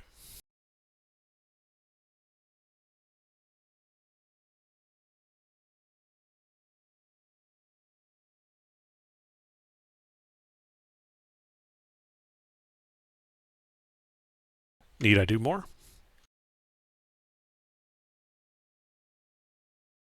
Yes, roll another. Okay, roll one more.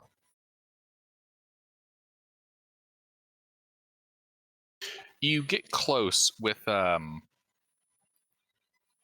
a squire, but a servant from the central fortress Ziggurat, but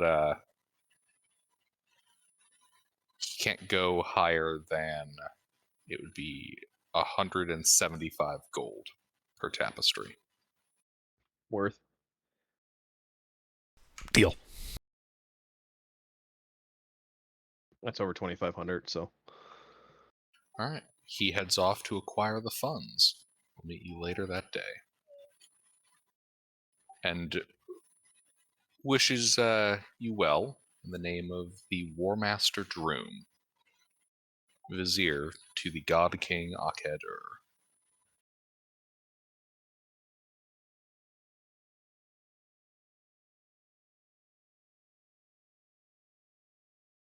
But yeah, he returns about an hour later with the amount. Okay. Yeah, we complete the transaction.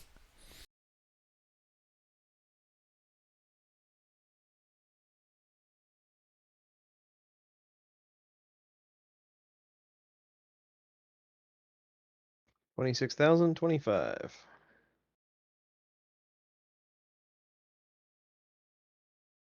2,625. Was hoping you wouldn't notice.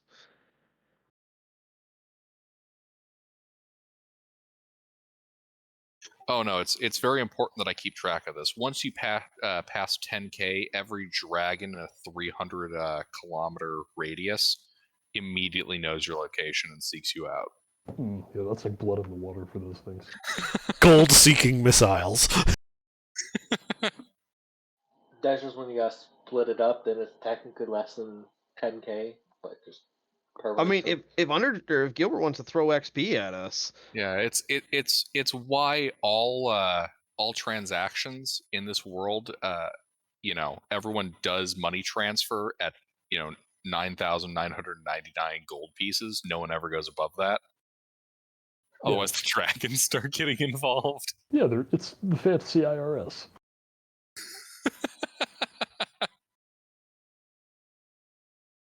Okay, joking aside. Would they come for 10,000 gold worth of copper? Yep. The dragons don't appreciate structuring.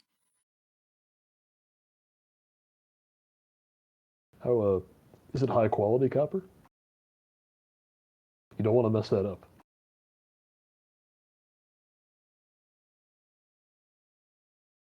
Well, we can solve this right quick. Like, what's our total gold value at right now?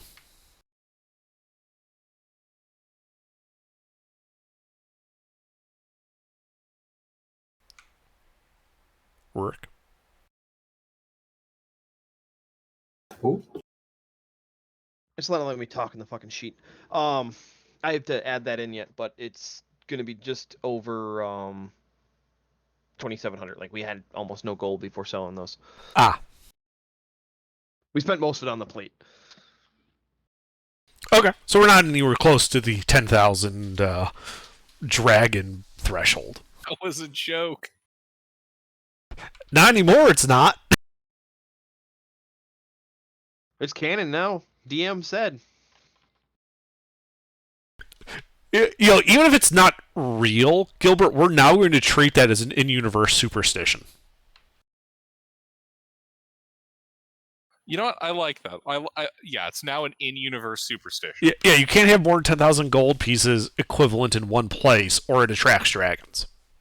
Yep, that's the superstition now. Nobles must be tanking the real estate market for that.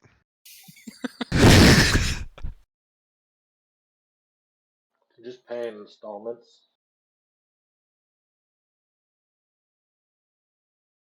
The Bronze Age develops highly astute banking practices, all to avoid dragons.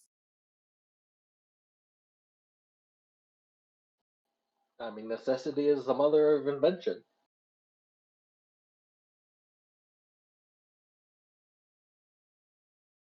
Oh, great. Instead of a general breakdown of society, the crisis that ends the ancient world in this universe is going to be fiscal collapse.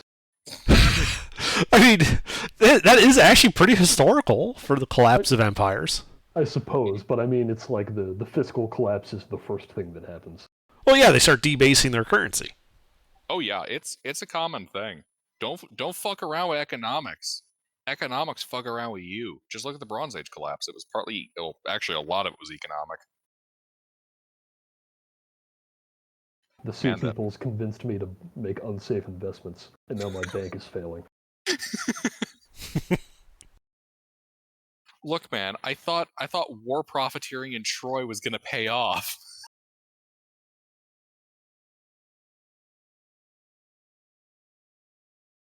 It was just for the other army. Alrighty.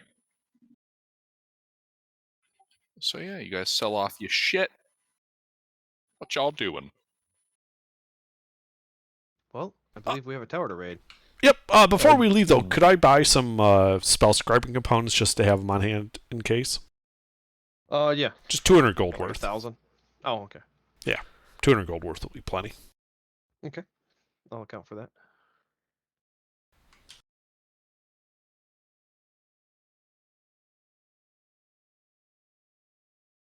And then yeah, we can go.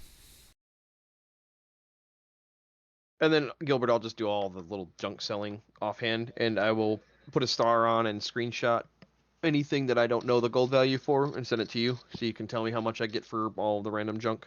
Because we do Cool. also, the other big thing we have to sell is that iron golem. That's something Intervin could sell probably here. Oh, the iron chunks from the cut up iron golem. Yeah, that amount of iron is probably best going to be sold to the War Master himself.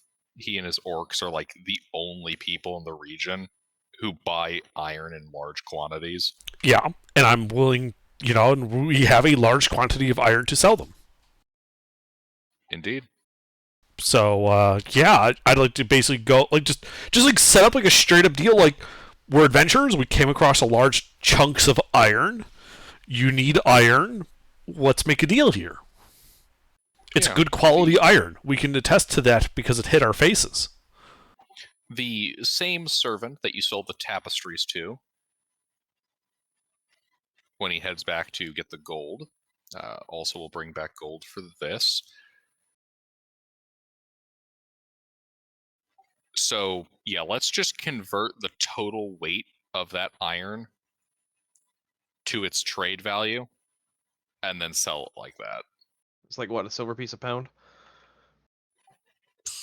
That is Check. that is the medieval price for iron. This is the Bronze Age, so perhaps it should be Yeah. more. So within the Bronze Age, for the most part, iron was, at least the way I'm running it with this place, iron is going to run. I'm tripping over my words here. So for the sake of my sanity and the running of the economics of this, I haven't changed the values of stuff. That way we're not having to constantly consult like a modified table. Well, And it's so I just have one iron material. Yes, and so I have iron and bronze running at the same price, Which which is is the iron price. a silver per pound. Okay. Yeah, because We just originally, up the value of bronze, essentially. Yeah. yeah, basically. I Okay. thought the iron price was when you kill people instead of paying for things. So we could sell everything for 143 gold pieces. Yeah, that seems so low. For that unworthy much material. I mean, for what it's essentially we're paying scrap prices. We would get more if they were fashioned into useful shapes. We do have a smith. Yeah, but then that would take a lot of time. I mean, he's never terribly busy. I suppose not. It also eats up lots of our carrying capacity.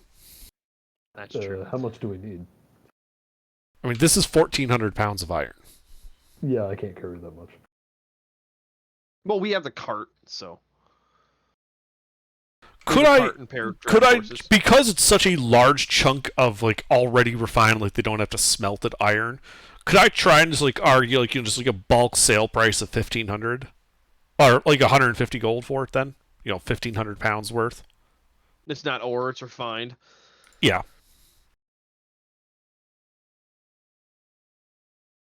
Just to keep the numbers all round. Instead of treating it as 1,430 pounds, we treat it as 1,500.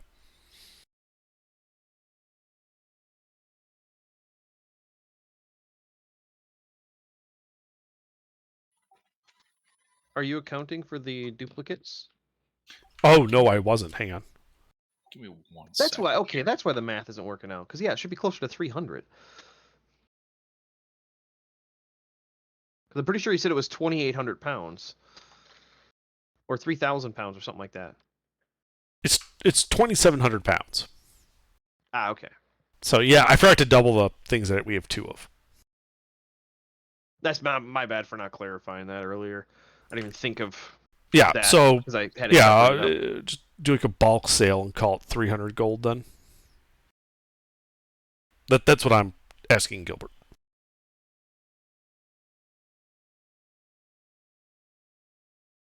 One second.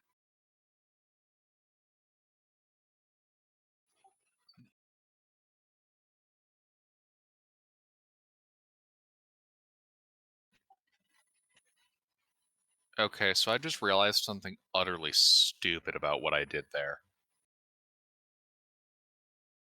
So I've set down that bronze is running the same price as iron. Yep. Which is 1 silver piece a pound. Mhm.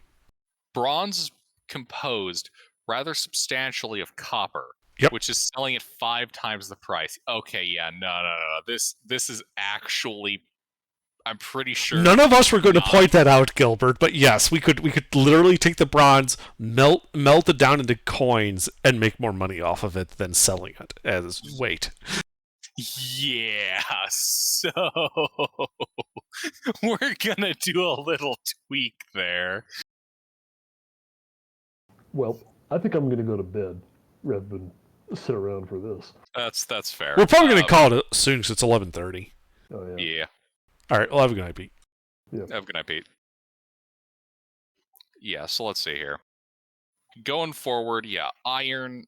You could and keep it as bronze. iron and bronze are the same and just move iron up to 5 silver a pound. That's effectively what I'm doing, yeah. Iron and bronze are simply going to be running at the copper price. Okay. So, just for the sake of the easy numbers and the fact that we're offering a bulk load of just like workable iron, could I argue the like the warsmith guys to be like, yeah, just 600 gold for the lot then? Yes. Okay. You got that, Rick? What? At 2,700 pounds? 2,700 pounds, yeah.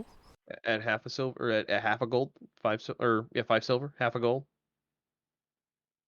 Did I do the math wrong? Yeah, that's a quarter. Oh. You might have been still using the 1,400. I might have been. It's 2,700 it'd be half of that. times 5. Yep. Divided by 10, that'd be 1,350 gold. Okay, yeah, let's just use the weight price. Fuck negotiators. 1,350 gold then. Yeah.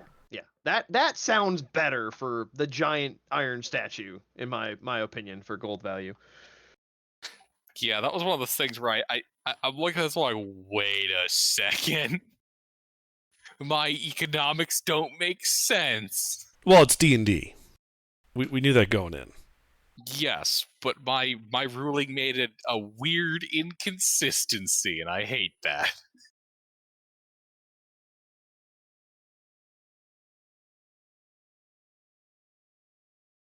Indeed. So iron, bronze, and copper are all the same price. Does everybody hear this? Has everybody heard? Yes. So tin is super valuable. No, it's worthless. I know. I know. I was trying to confuse Gilbert just to mess with him. All right, Why, that puts why would it. that confuse me? Are you guys still playing? Yes. Okay. All right. Yeah. So we get the gold, we offload the iron, and then I think we're heading for the X on our boat. The one across from a shawl over in the mangroves. Yes. Alrighty. At the start of a new day, or at the end of the day? When do you want to leave? Can they sail through the night? Yeah, if they can sail through the night, then let's leave at night so that we would basically arrive there in morning. And just to be clear, this is where we're going. Are you sure you have enough circles around that? I might miss it.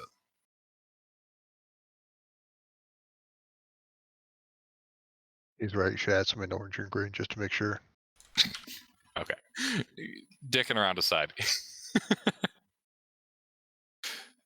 Man, if you had some like white, I feel like that would really bring the image together. Yeah, you guys set sail as the sun is setting behind you. And we'll call the session there.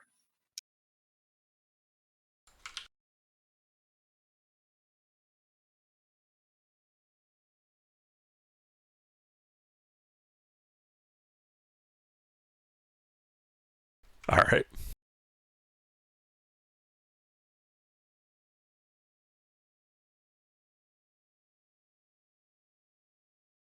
So the one in the swamp is the right one?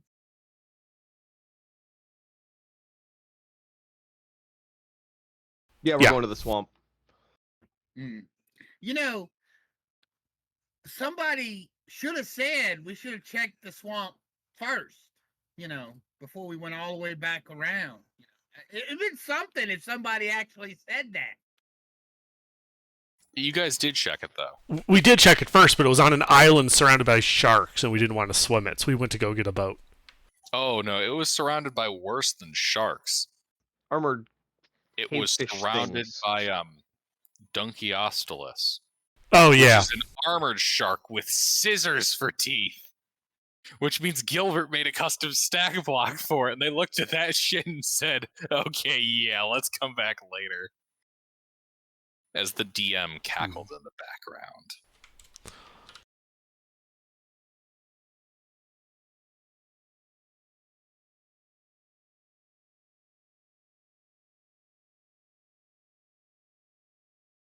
Sorry, I just found that image and I thought it was pretty good.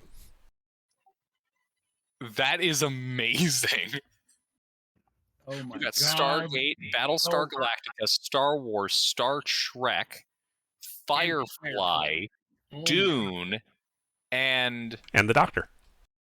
Doctor Who? Yep, Oh, and the Doctor. Can we get any more sci-fi compacted into that poster? That is an amazing poster. That is. I thought you guys would like that. I found it I can't. None of what we were talking about is relevant to this, but none of it even looks out of place. I mean, Well, it all drastically fits, out of place, at right? least. It all fits. What's this, Cece? I just would like your guys' thoughts on it.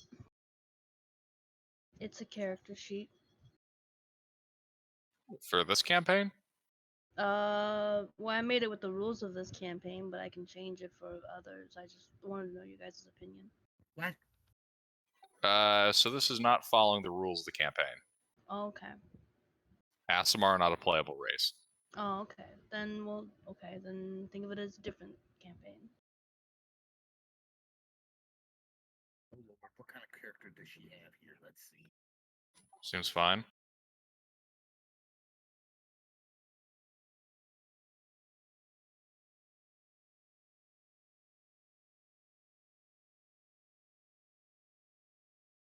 I'm gonna head out. Have a good night.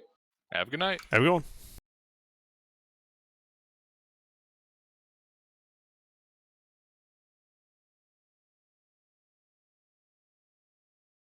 And then, Gilbert, I'll at some point send you a screen cap of the reduced inventory, and then I'll send one to you too under, and you can just put a asterisk or a line through whatever items you don't want.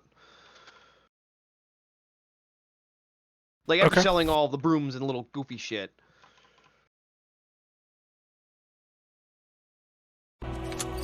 I'm sorry, sir.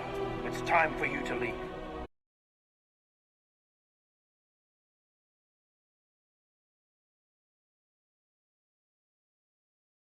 Yeah.